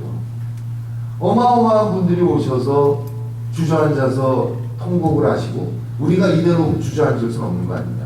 이게 무슨 일이냐. 이렇게 얘기를 한 분들이 모여서 사람 사는 세상이라는 조직체를 여기저기 만든 LA도 있고 뭐 시애틀도 보스턴도 시카고도 뉴욕도 뭐 워싱턴도 이렇게 만들어지고 이제 3년 탈상했고 이제 다시 지난해 우리가 좌절했지만 강물은 바다를 포기하지 않는다. 우리가 의지를 갖고 이걸 돌파해내기 위해서는 전체를 묶어낼 필요가 있다. 그래서 사람 사는 세상을 위한 북미 희망연대라는 조직체를 워싱턴에서 여러 지역분들이 대표가 모이셔서 출범을 시킨 거죠. 그러니까 저는 서울에서 하겠다고 한 이름을 정했습니다. 새정치 시민 포럼이라고 만들어서 이제 조직화를 해나가는데 미주도 교포들이 다 이렇게 모이시니까 그럼 우리 같이 연대합시다. 그렇게 얘기를 드리면서 또 한 가지 꼭 드리고 싶었던 말씀은 그거예요. 하나는 우리 이게 다민족 국가인데 우리 민족이 제일 미국 정치에 참여를 안 하십니다. 투표를 안 해요. 여기는 주민등록증이 있으면 투표하는 게 아니잖아요. 선거인단 등록을 해야 되잖아요. 시민권자들에서. 안 하시단 말이에요. 이 숫자가 적기 때문에 개무시하는 겁니다. 미국 주류 정치계가 한국 사람 알기를 아주 우습게 보는 거죠. 표를 안 주는데. 이 지금 한인타운이 번듯하게 만들어지고 뭐 어쩌고 그래. 저러다 저 안에서 뭔가 이 LAC 정부와 협의를 해서 더 발전시켜 나가고 할 일이 있을 거 아니에요. 안 모이니까 안 되는 거죠. 그러니까 이 시민 정치 네트워크를 하되 첫 번째 조국의 이 참여 운동도 하시면서 동시에 미국 유권자 운동을 하시면 미국 내에서 발언력이 커지면서 동시에 미국의 대한국 정책 여기 시민사회단체와 계속 연대를 미국 시민사회단체 계속 연대를 하면 한국과 미국 간의 관계에 있어서 그 시민사회단체와 연대해서 투쟁할 수도 있는 거잖아요. 그 부분을 할 필요가 있지 않느냐는 점이고 그 다음에 하나 더는 저도 이제 10여 년 시민정치운동을 했습니다. 노사모부터 해서. 솔직히 노무현을 알고 제 경제생활은 폭삭 망했습니다. 뭐 출연을 못하게 하지 뭐 하도 욕들을 하니까 뭐 불편하죠. 근데 저는 뭐 그냥 대놓고 그렇다고 쳐요. 얼굴이 알려진 사람이니까 어쩔 수 없습니다. 그 시민들이 정말 참여하는 분들 이렇게 보다 보면 너무 지친 거예요. 지난 10년 동안. 그러니까 기회 있을 때마다 모여서 봉사를 해야 돼요. 그리고 그 행사 비용은 또 n분의 17반 돈 내서 해야 돼요. 그 자기가 난 이거 중요한 일이야 라고 생각하는 남편이 일을 뛰어다니는데 와이프는 그런다고 되나 당신이 그런다고 이러다가 부부 갈등 나서 깨져. 이게 열불 솟으니까 막 노무현 얘기하고 저 뭐 어떻고 막 정책 얘기하다가 회사에서 부장한테 밑보여서 잘려. 너무 많은 거야 이게. 이거는 너무 소모적이다. 이걸 어떻게 생산적으로 갈 수 있을까? 이 고민을 하다가 협동조합이다라고 생각을 했습니다. 대안이. 저는 시민정치운동을 하는 사람입니다. 근데 여기 2008년에 월가가 흔들리면서 이 신자유주의의 대안으로서 협동조합이 확 커진 겁니다. 지구 전체적으로. 그러니까 협동조합 모델로 은행을 협동조합 모델로 만든 데는 아무데도 파산한 데가 없어요. 협동조합이 활발하게 움직여지는 지역은 경제가 충격을 덜 받았습니다. 그러니까 유엔에서 작년을 협동조합의 해 이렇게 지정을 한 거예요. 그 박원순 시장은 시장대로 전 세계를 다니면서 협동조합 운동을 봐서 이것이 마을 공동체, 사회적 기업, 협동조합 등등이 이게 행정에 들어와야 된다라고 본인은 믿었던 거죠. 그러니까 여러 가지 흐름이 다 맞아떨어져서 지금 한국의 작년에 협동조합법이 발효된 이후 반년 만에 10,000개가 넘는 협동조합이 만들어졌습니다. 근데 너무너무 기쁜 게 뭐냐면 두 가지 이해인데 하나는 청소 용역 아줌마들이 협동조합을 만들었어요. 그러니까 홍대에서 서서 밥 드시는 분들 기사 보셨잖아요. 근데 이 조합을 만들어서 성남시 이재명 시장이 민변 출신인데 거기하고 직접 계약을 한 겁니다. 그러니까 비정규직이 스스로 정규직화해서 회사를 협동조합 형태로 만들어서 성남시하고 계약을 해서 4대 보험 보장되면서 월급이 2배로 오릅니다. 얼마나 기쁜지 이거 하자. 서울시에는 이제 그 대리운전자 조합이 만들었대. 그럼 콜센터 하나 있고 전화번호 하나 갖고 있고 그거 받아서 이렇게 발급만 해주면 되는 거예요. 그러니까 자영업에서 밀려났고 비정규직에서 밀려났고 그래서 정말 어쩔 수 없는 분들이 대리운전 하잖아요. 저도 어제 술 마시고 여기 대리운전하는 분이 계시더라고요. 자기 자동차를 갖고 와서 태워주는 사람 아니면 몸이 와서 자동차만 운전해주는 사람. 그러니까 이게 만들어져서 그러면 콜센터 비용 얼마 안 돼요. 선투자. 그럼 예전에는 그 손님한테 3만 원 받아서 만 원 갖고 2만 원 뜯겼는데 이제 2만 5천 원 가져오잖아요. 5천 원만 콜센터로 운영하면 되니까. 이거를 우리 미주 동포 사회에서는 할 게 없을까? 이런 거죠. 그래서 워싱턴에서 얘기한 건 장호준 목사는 1.5세 2세들의 우리말 교육과 역사 교육 얘기를 하더라고요. 교과서가 없잖아요. 애들은 우리 한글보다 영어가 훨씬 쉽고 그러면 그래서 같이 이제 얘기한 게 이거예요. 그러면 출판 협동조합을 만들자. 북미 희망연대 전체적으로. 그래서 그 한국 역사를 영어로 번역을 하는 작업을 해서 책을 만들어서 뿌리자는 거죠. 그래서 그러면 공부할 같이, 그러니까 한 사람 한 사람이 넓은 땅이니까 더 외로우신데 혼자 이렇게 외롭게 있지 말고 힘을 합쳐갈 수 있는 방향을 찾자. 돈을 벌면서 이 같이 만나서 놀면서 돈 벌면서 일을 하자. 이래야 이게 영속성이 생길 것이다. 그러니까 지금 서울에서는 소위 그 협동조합 방식으로 바보 주막을 전국에 만들고 있습니다. 해운대에서. 그러니까 노무현재단 경우에 10,000원 이상 돈 내는 회원이 4만 명이거든요. 등록된 회원이 20만 명이 넘습니다. 그러니까 이걸 그냥 휴면으로 둘 것이 아니라 작동을 해봅시다. 숨어있는 회원들이 나와서. 그래서 그 바보주막을 협동조합으로 만들고 해운대에 지금 만들어졌는데 건물비를 이를테면 50평을 얻은 다음에 주막은 35평하고 15평에다가 인큐베이팅 룸을 만든 거예요. 협동조합을 생성해 나가자 여기서.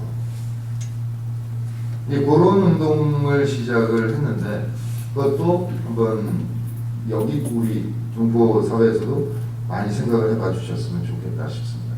아까 그 문 목사의 삶에 76년에 나갈 때부터 나 죽여라 라는 자세였기 때문에 공포가 없었고 그 무한 에너지가 나온 10년이 있었다 이렇게 말씀을 드렸는데 그 노무현 대통령의 죽음에서도 그 비슷한 똑같진 않지만 비슷한 의미를 느낍니다. 여기 이제 워싱턴, 달라스, 산호세 이렇게 LA 왔는데 여쭤봤어요. 이렇게 모여요. 시민 정치운동을 하시는 거죠.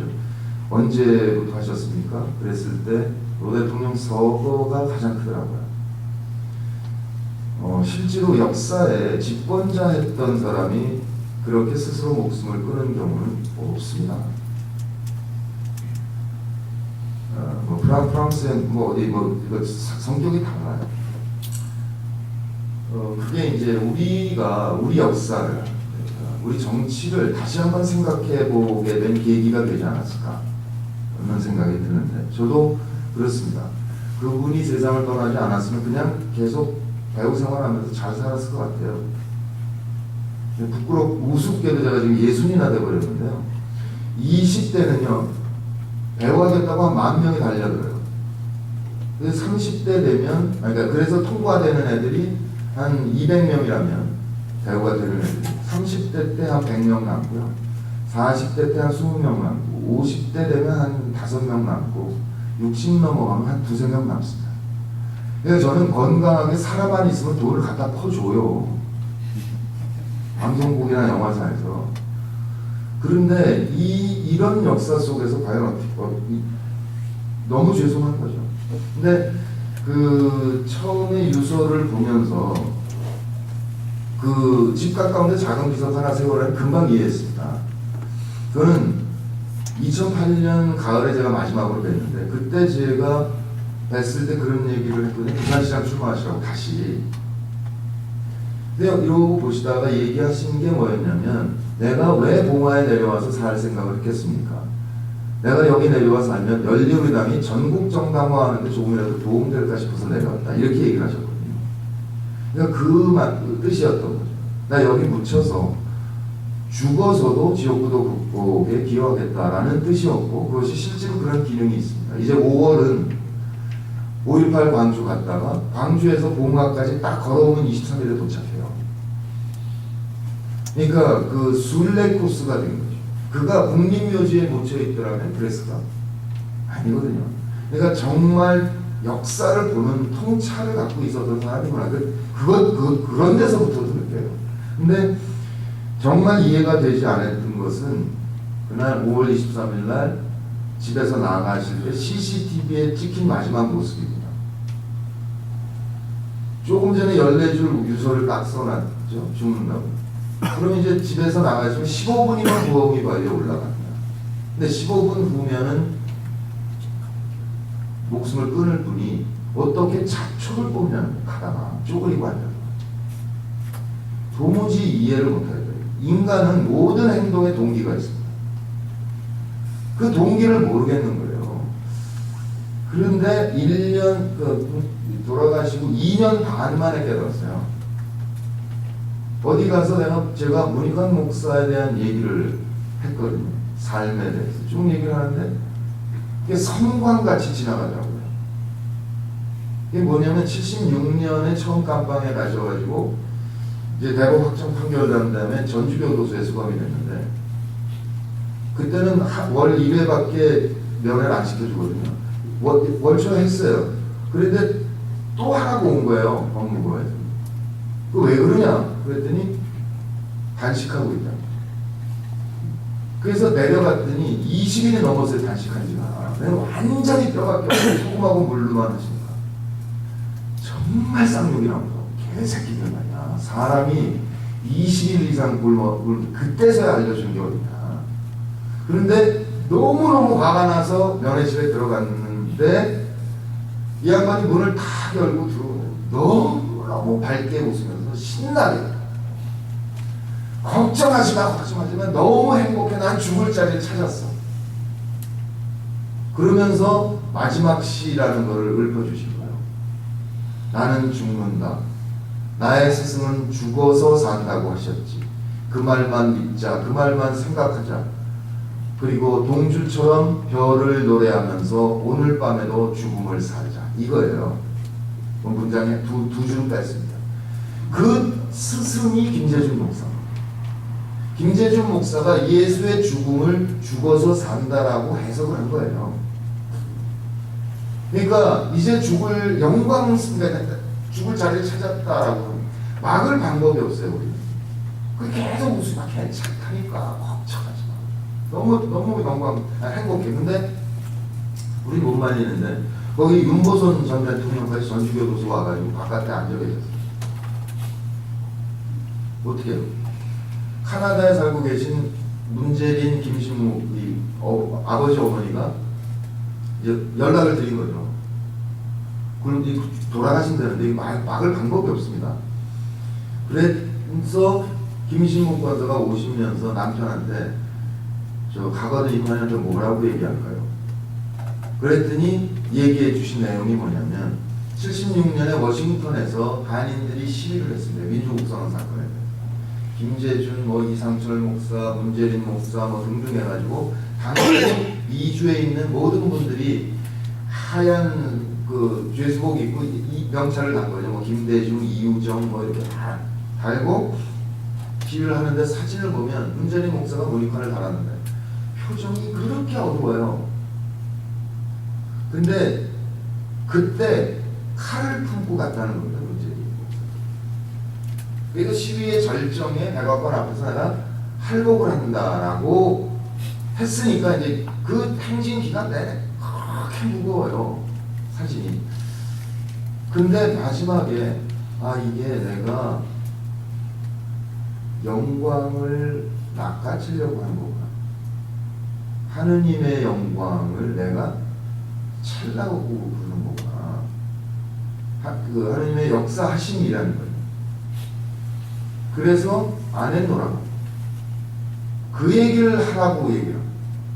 그러니까 갔는데 김신목 할머니께서 그 얘기를 쭉 하시니까 그 전까지 막 웃고 괜찮아 어머니 맥주 퍼드릴게요 뭐 이러고 뭐 파스 치고 막 이러시다가 갑자기 그냥 퍽 이게 침잠하듯이 아무것도 안 하시더라고요. 그러고는 알겠어요. 그러고는 생각할 시간을 주세요. 그러고 들어가죠. 30분 만에 중단. 그렇게 나왔는데 그러니까 노무현에 대한 공격은 노무현 한 사람을 향한 공격이 아니었던 거예요. 그 이명박 정권과 조선일보가 중심이 돼서 노무현 대통령을 공격한 것은 그 한 사람이 아니라 그와 함께 봉화를 찾는 그 수많은 국민들, 그를 마음에 품고 있는, 정치적으로 얘기하면 민주진보 가치지향을 하는 국민과 함께 그의 그 먼지 털어서 약간 문제된 부분, 그걸 잡아서 한꺼번에 죽여버린다. 그러니까 그 조중동 종편이라는 것은 지금 OECD 회원국 중에 최악의 민주주의가 일본하고 이태리입니다.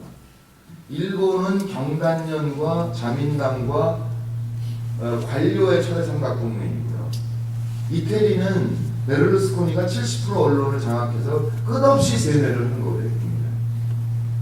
그러니까 우리는 조중동과 일부 재벌과 한나라당의 철회삼각동맹이 참여정부 시절에 만들어졌고 여기다가 종편까지 얹어서 일본과 이태리를 합친 최악의 민주국가를 만들겠다는 것이 지금 저쪽 정권의 목표였다는 거죠. 그러니까 노무현과 함께 그를 수장시키면 이제 영구집권의 길이 열린다 라고 봤던 거죠. 그러니까 처음에 12공개 대통령 기록물 사태거든요. 그거는 기록법을 노무현 대통령 시절에 만들었고 아예 자료를 처음 한 거 얘기한 거 아니고 700만 건인가 300만 건인가 기억을 못하겠는데 그 전에 정부들이 만들어 놓은 자료에 수십 배를 혼자 만들어 놓은 거예요. 이번에 이명박 대통령은 한 5분의 1인 10분의 1 정도밖에 안 만들었을 거예요. 참여정부에. 그러니까 그 자료를 아직 작동이 안 되고 있으니까 하드디스크를 복사를 해서 하나 갖고 온 거예요. 이거 11일 정도. 그러니까 전화를 했어요. 봉화에서 노무현 대통령, 이명박 대통령한테. 왜 이러시냐. 근데 예? 아니 이거 무슨 말씀? 그래요. 뭐 이러고 끊더래요. 왜 그러냐 그랬더니 이명박 대통령이 노무현 대통령한테 한 얘기가 뭐냐면 촛불 시위 배후 조정을 그만하라. 이렇게 얘기해요.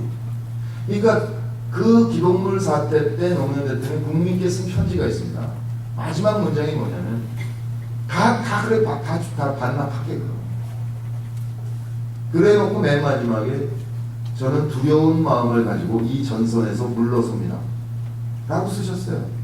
그래서 너무 과장이다 그렇게 생각했거든요.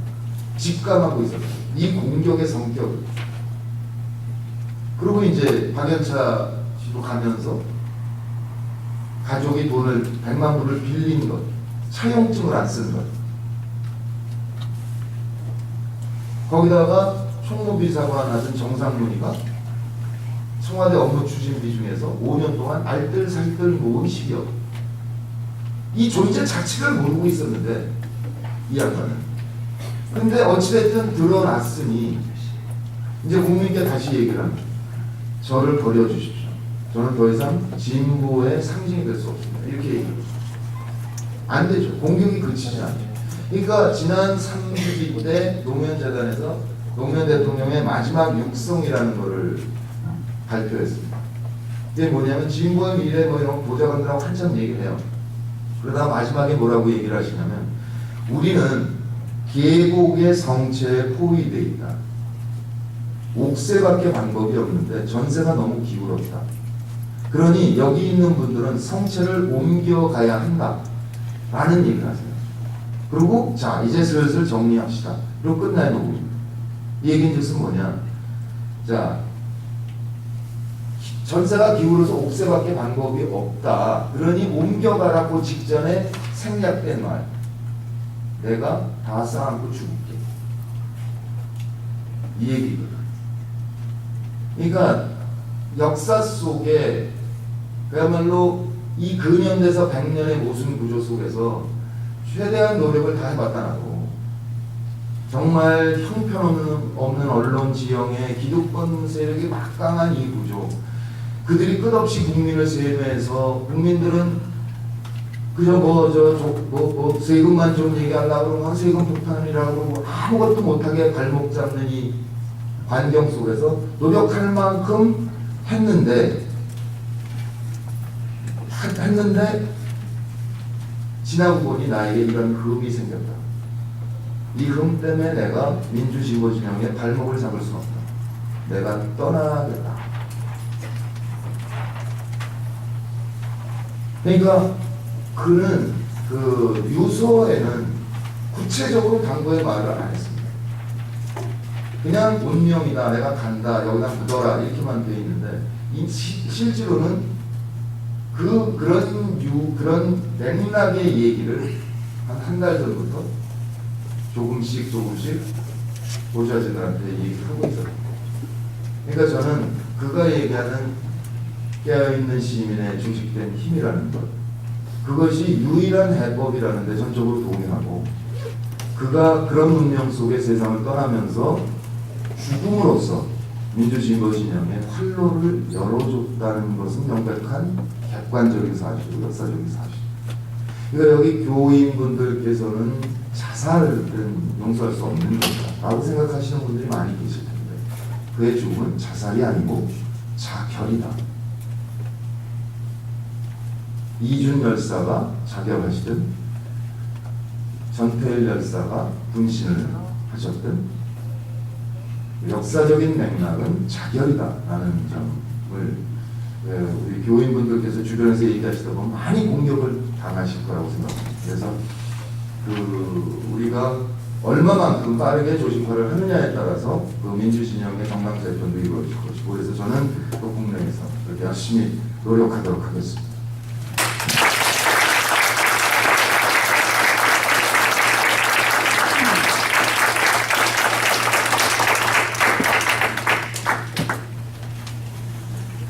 간단하게 질의응답 시간 갖도록 하겠는데요. 시간이 많이 갔으니까 또 하시고 싶은 분만 간단하게 몇 분만 질의응답 포함해서 5분 안에 정리하도록 하겠습니다. 혹시 궁금하신 분 있으면 손 들어서 펴주시면 대표님 성실히 답해 주시려고 있습니다. 저 뒤에 오시는 분, 예, 나오셔서 우리 보존 마이크로 질의 잡아서 끝까지 나오시죠.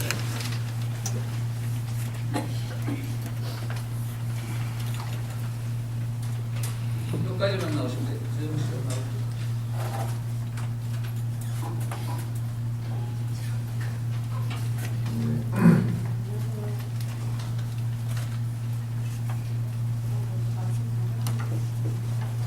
큰 걸로 하세요.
나중에 따로 시간 드리겠습니다. 지금 다 정리하신 다음에 정리 꼭 하셔야 되니까 금요일도 하시더만. 지난주에 아까 짧게.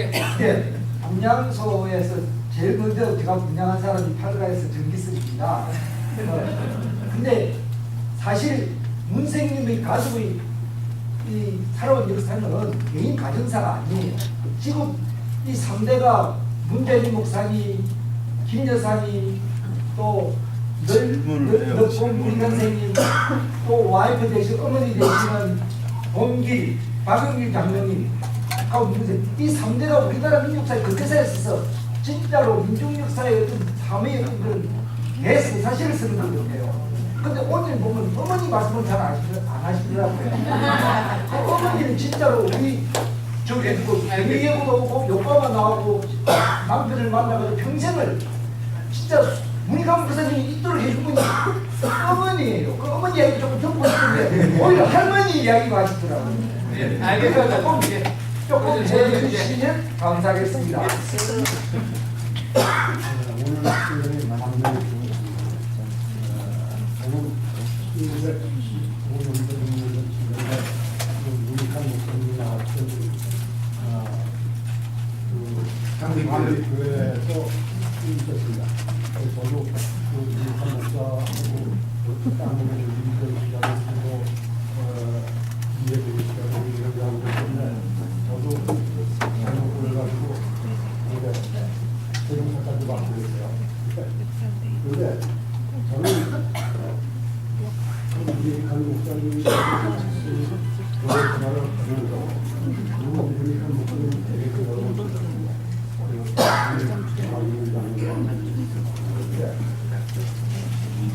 그래서 이 얘기가 우리 한 목사님이 대단한 분이라고 되는데 저는 그때까지 몰랐어요. 그냥 상당히 민감하시고 조용하시고 그다음에 상당히 부드러우시더라고요. 그래서 어떤 지금 강의에서 얘기하던 그런 어떤 굉장히 과격한 방식으로 저는 상당히 못했습니다. 그러니까 제가 이렇게 목사님은 개인적으로만 이렇게 좋아하는 했지만은 지금 여기서 보니까 우리가 모든 사람들이 다 좋아요.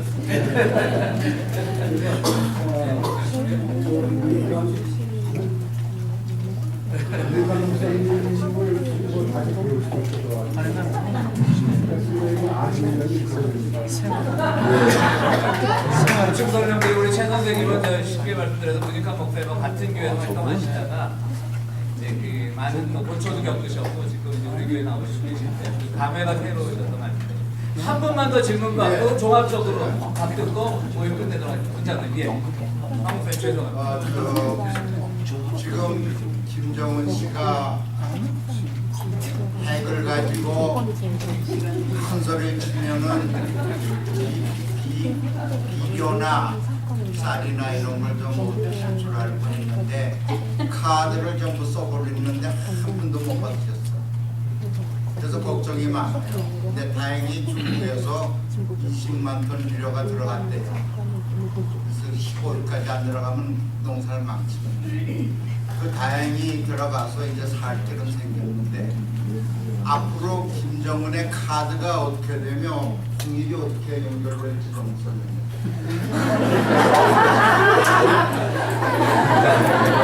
그럼 딱 우리 저 박 목사님 딱 한 번만 더 좋아하죠. 우리 박신아 목사님. 오늘 처음으로 김정은 대통령께서 그 노무현 전 대통령이 자결을 짜는 이야기로 마지막으로 장사를 하셨거든요. 저 개인적으로 처음이에요. 근데 그런 글이 혹시 한국에서나 민주사에서나 일단 공개되는 것이 있는지 그것을 더 구체적으로 더 어떻게 액티브하게 할 수 없는 그리고 물론 거기에 대한 뭐라고 할까요? 증거까지 해가지고 그럼 다시 어느 새로운 운동이 일어나게 있을 것 같고요. 저 개인적으로 문동환 박사님은 알지만은 문익환 박사 전체 가족에 대해서 정말 좋은 알고 있습니다. 이 질문에 대해서 답 듣고 모임 마치도록 하겠습니다. 아까 공공정책 공부하는 분 경우에 이제 기독교인의 삶과 충돌 부분을 얘기하셨는데 문 목사 그렇게 생각하신 걸로 저는 이해를 해요. 그러니까 예수 그러니까 뜻이 하늘에서 이루어진 것 같이 땅에서도 이루어져야 된다는 거잖아요. 그러니까 예수의 신령은 그거였다는 거죠. 근데 당신 말씀이 내가 감옥을 가면서 고통받는 민족들의 삶을 같이 경험하지 않았더라면 내가 기독교를 잘 헛믿었을지도 모른다. 뭐 그런 얘기를 하신 적이 있는데, 그러니까 이게 그냥 어떤 세상이 그냥 공상 속에 있는 게 아니라 구체적으로 이 현실을 바꿔보자라는 활동가였던 운동가였던 거예요. 예수라는 분은. 그러니까 예수를 따라 산다는 것 자체는 현실에서 이 사회를 사람이 더불어 살 수 있는 세상으로 가보자. 그것을 위해서 예수는 희생을 했던 것이고, 그러니까 늘 그 마음을 가지면 기독교인들이 이 사회의 변화 발전에 굉장히 중요한 기여를 할 것이라고 생각합니다. 근데 아까 이제 뭐 예장비 기창부 얘기를 드렸지만 이렇게 이제 종교의 의미를 이렇게 변형해서 적용을 하면 엉뚱하게 기능을 하는 측면이 있으니까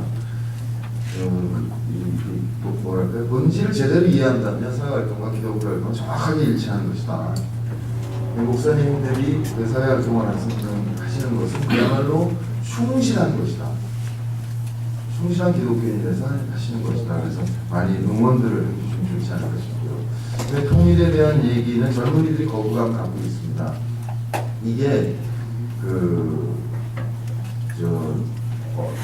어제 얘기를 했지만 우리 비극이요. 2013년 한국의 현실을 규정하는 것은 지난 100년 역사입니다. 우리 머릿속에 유교 빼놓고요. 근데 100년 역사를 국민에게 가르쳐보지 않았습니다. 우리 위정자들이. 국민을 우민화해온 거거든요. 그래서 이 남북 분단과 통일의 의미에 대해서 실제로 젊은이들이 아는 바 하나도 없다는 겁니다. 딱 느끼는 거. 그냥 조선일보가 뭐라고 했는지, 저런 뭐 3대 세계 독재 체제하고 무슨 대화야? 핵을 내려놔야 대화하지? 뭐 땡깡만 부리면 다 주나? 저 가난한 나라하고 왜 통일해? 세금 더 내야 될 텐데. 이런 단편적인 정보를 종합해내지 못하는 거죠. 정보가 없다고. 배운 적이 없기 때문에. 통일은 어느 날 갑자기 올 수도 있지만 정치적인 통일은 정말 어렵습니다. 동독 경우에는 소련이 흔들리면서 손을 놔버렸고 그건 대륙 중심에 있는 국가이기 때문에 좀 가장 빨리 통일된 측면이 있죠. 우리 미국과 중국이 반연히 있는 상태에서 무너질 수도 없고 무너지면 얼른 넘어옵니다. 그러니까 동독이 역국경을 거쳐서 서독으로 넘어가는 것 때문에 동독이 무너지는데 결정적인 영향을 미치고 국종인민들은 바다로 가거나 휴전선으로 가니 중국 가서 다시 송환되는 구조거든요.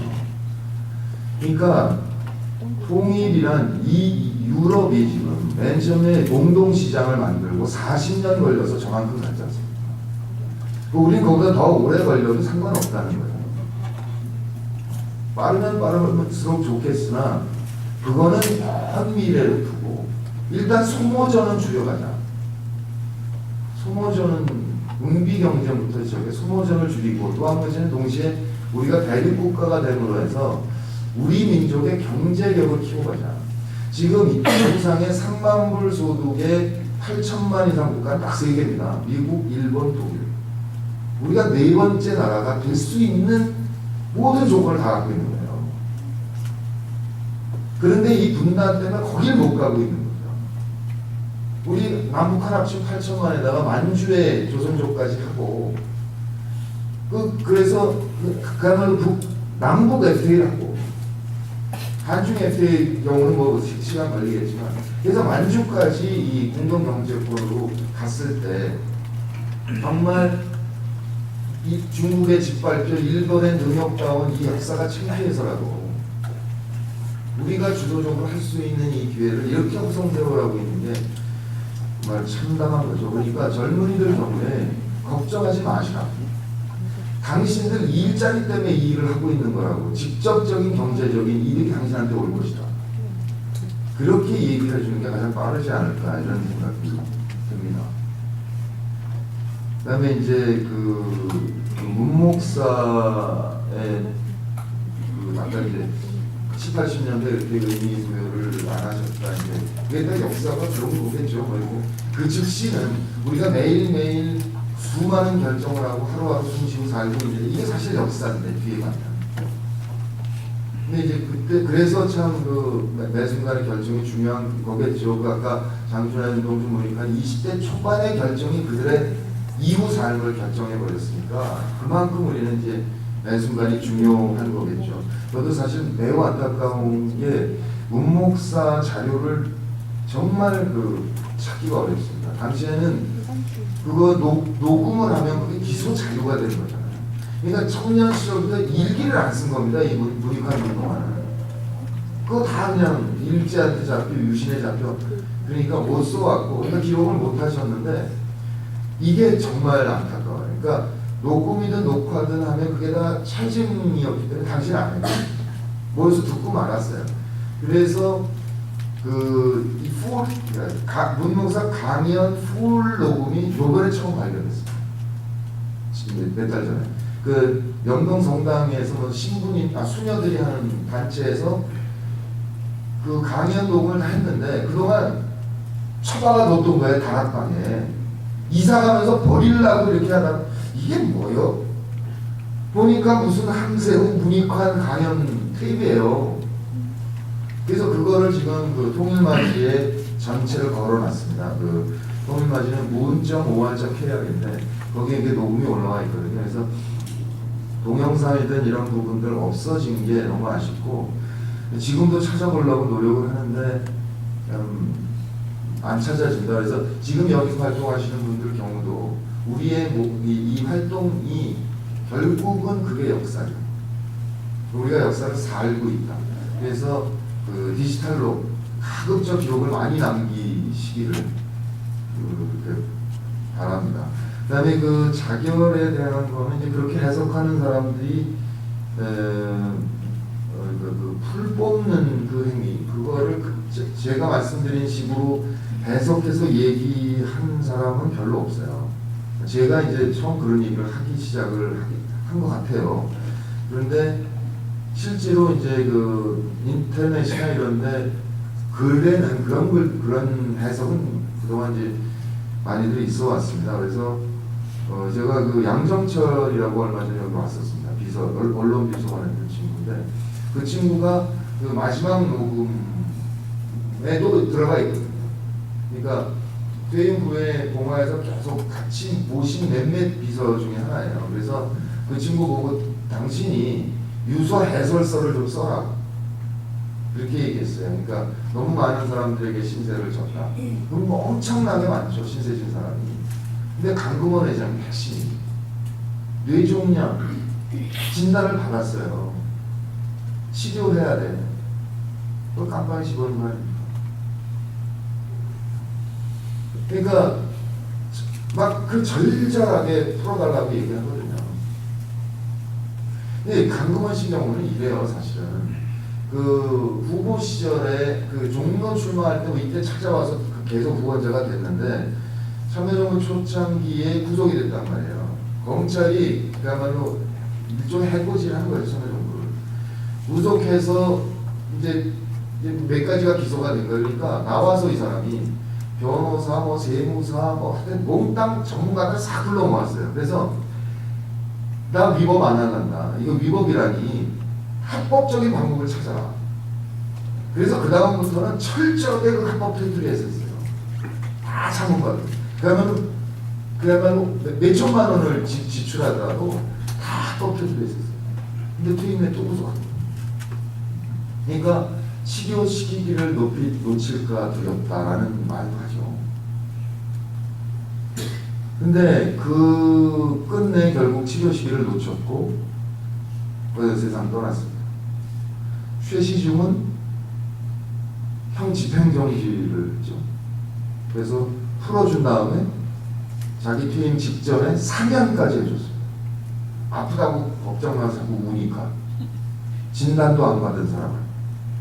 근데 이제 그래서 그 양정철 씨에게 그 유서 해설서를 좀 집필을 하라 그랬는데 너무 고통스러워서 못하겠다 그 얘기를 하는데 요번에 LA 와서 그래도 그 유서 해설을 좀 했다고 그러더라고요.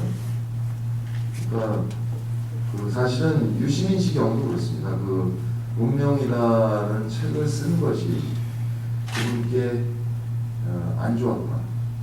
그러니까 대통령 돌아가시자마자 이렇게 일종의 뭐 친노 세력이라고 그럴까요? 그 참여정부 때 일했던 사람들에 대한 평가가 확 좋아졌단 말이에요. 그래서 갑자기 유시민 씨 지지도가 20%가 넘어간 거예요. 그러니까 이해찬 총리께서 당신이 자서전을 못 남기셨으니 당신이 자서전을 배필을 해라. 그렇게 주문을 했을 때는 워낙에 격변을 하니까 좀 조용히 자기 시간을 갖도록 권유했던 것 같아요, 이해찬 총리가. 근데 받아들이고 이 양반이 이걸 쓰는데 저도 그걸 이제 오디오북을 제가 했거든요. 재단에서 이제 유시민 씨가 쓴 책을 녹음하라고 해서 녹음을 하는데 정말 몇 번을 멈추어요. 도저히 읽을 수가 없는 거예요. 통곡이 나와요. 그걸 못하고 중단하고 그랬는데 맨 마지막에 힘들었던 게 뭐냐면 부영리에 바에 올라가요. 올라가서 예상하면 내가 태어났고 자란 마을을 마지막으로 마음에 담아요. 이렇게 묘사를 그렇게 해서 눈을 이렇게 둘러봐요. 그 모습은 뭐라고 썼을 것 같아요? 평화로웠다. 어떻게 이렇게 쓴 그 말?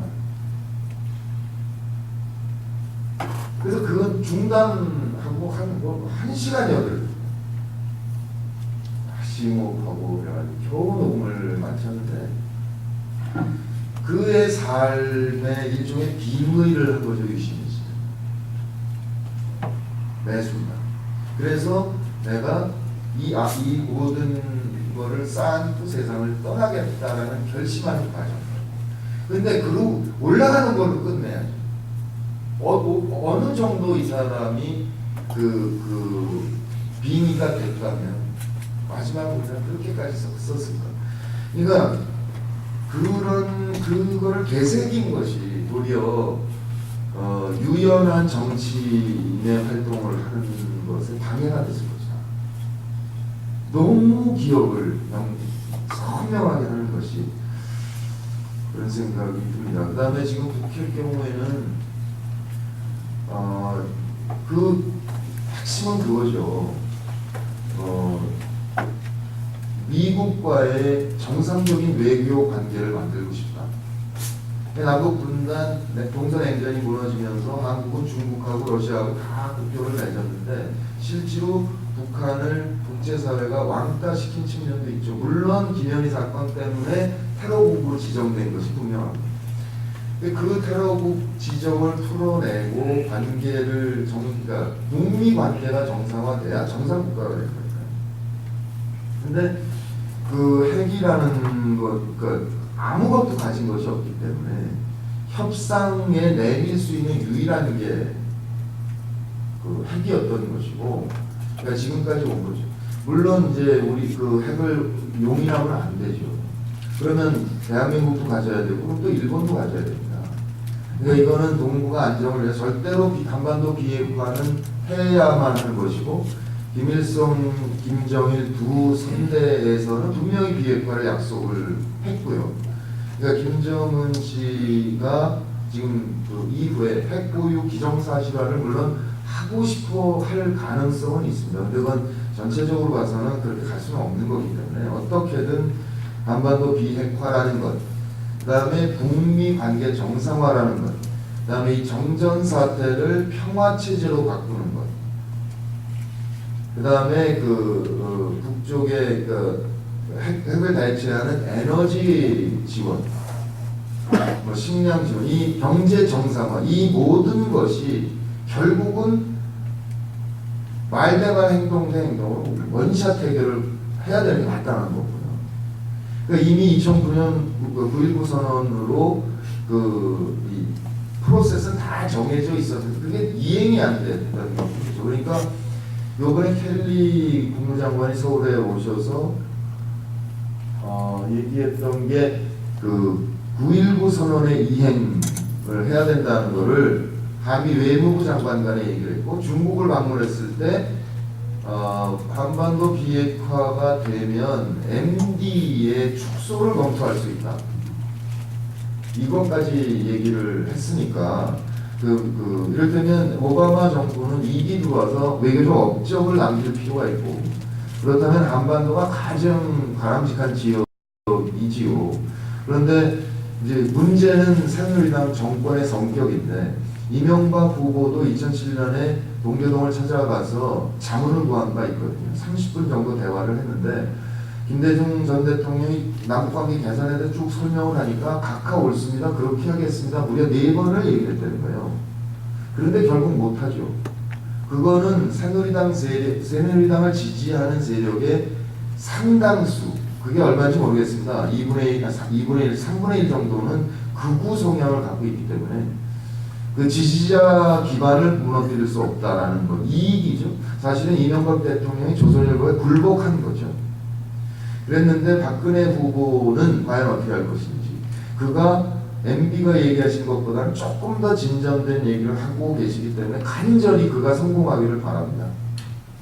그런데 요번에 워싱턴 오셔서 아무런 진전을 이루지 못하고 계시기 때문에 매우 안타깝게 그렇게 생각을 합니다. 네, 다시 한번 큰 박수.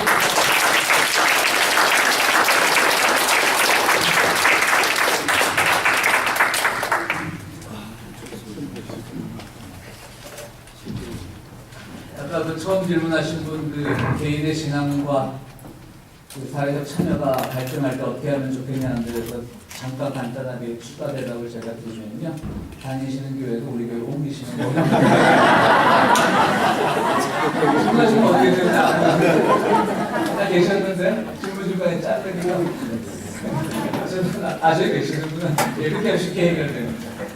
이거 끝나고 기념 촬영 있겠습니다. 우리 또 대표님 워낙 핸섬하시니까 개인 촬영도 하시고 싶겠지만 먼저 개인 촬영을 하지 말라는 뜻이 아니라 먼저 단체 촬영 먼저 할 수 있도록 개인 촬영을 원하시는 분들 협조해 주시기 바라고요. 평화교회 젊은 교우들 앞에 좀 개인 촬영하게 단체 촬영할 수 있도록 우리 끝나자마자 의자 세팅 좀 해주시고요. 또 평화교회 교우들이 아닌 다른 분들은 가시면서 또 우리 평화교회가 여러 행사들을 많이 하니까 행사를 위해서 정보를 받을 수 있도록 이메일을 남겨주시면 접수에 남겨주시면 고맙겠고요. 또 가시면서 우리 평화교회가 만들어낸 인쇄물들, 여러분들에게 아주 유익한 인쇄물들입니다.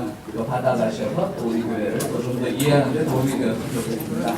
우리 마지막 헤어지는 노래로 다 같이 자리에서 일어서셔서 힘을 위한 행진곡 부르시면서 오늘 모임 모두 마치도록 하겠습니다.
더 마치도록 하겠습니다.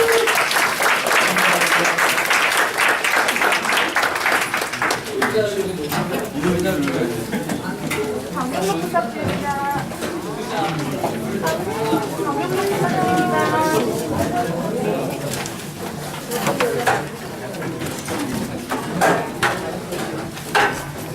여기 뭐 기념 촬영하시는 분은 교회 뭐 교회 상관없이 모두 나와서 함께 촬영하도록 하겠습니다.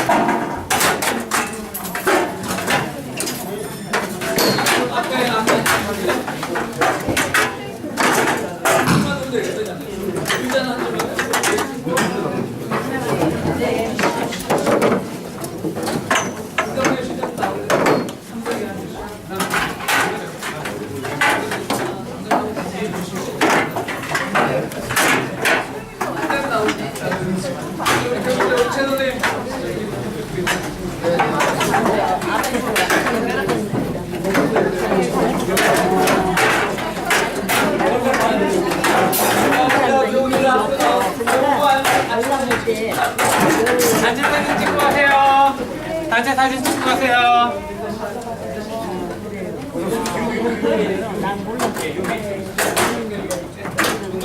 여기까지만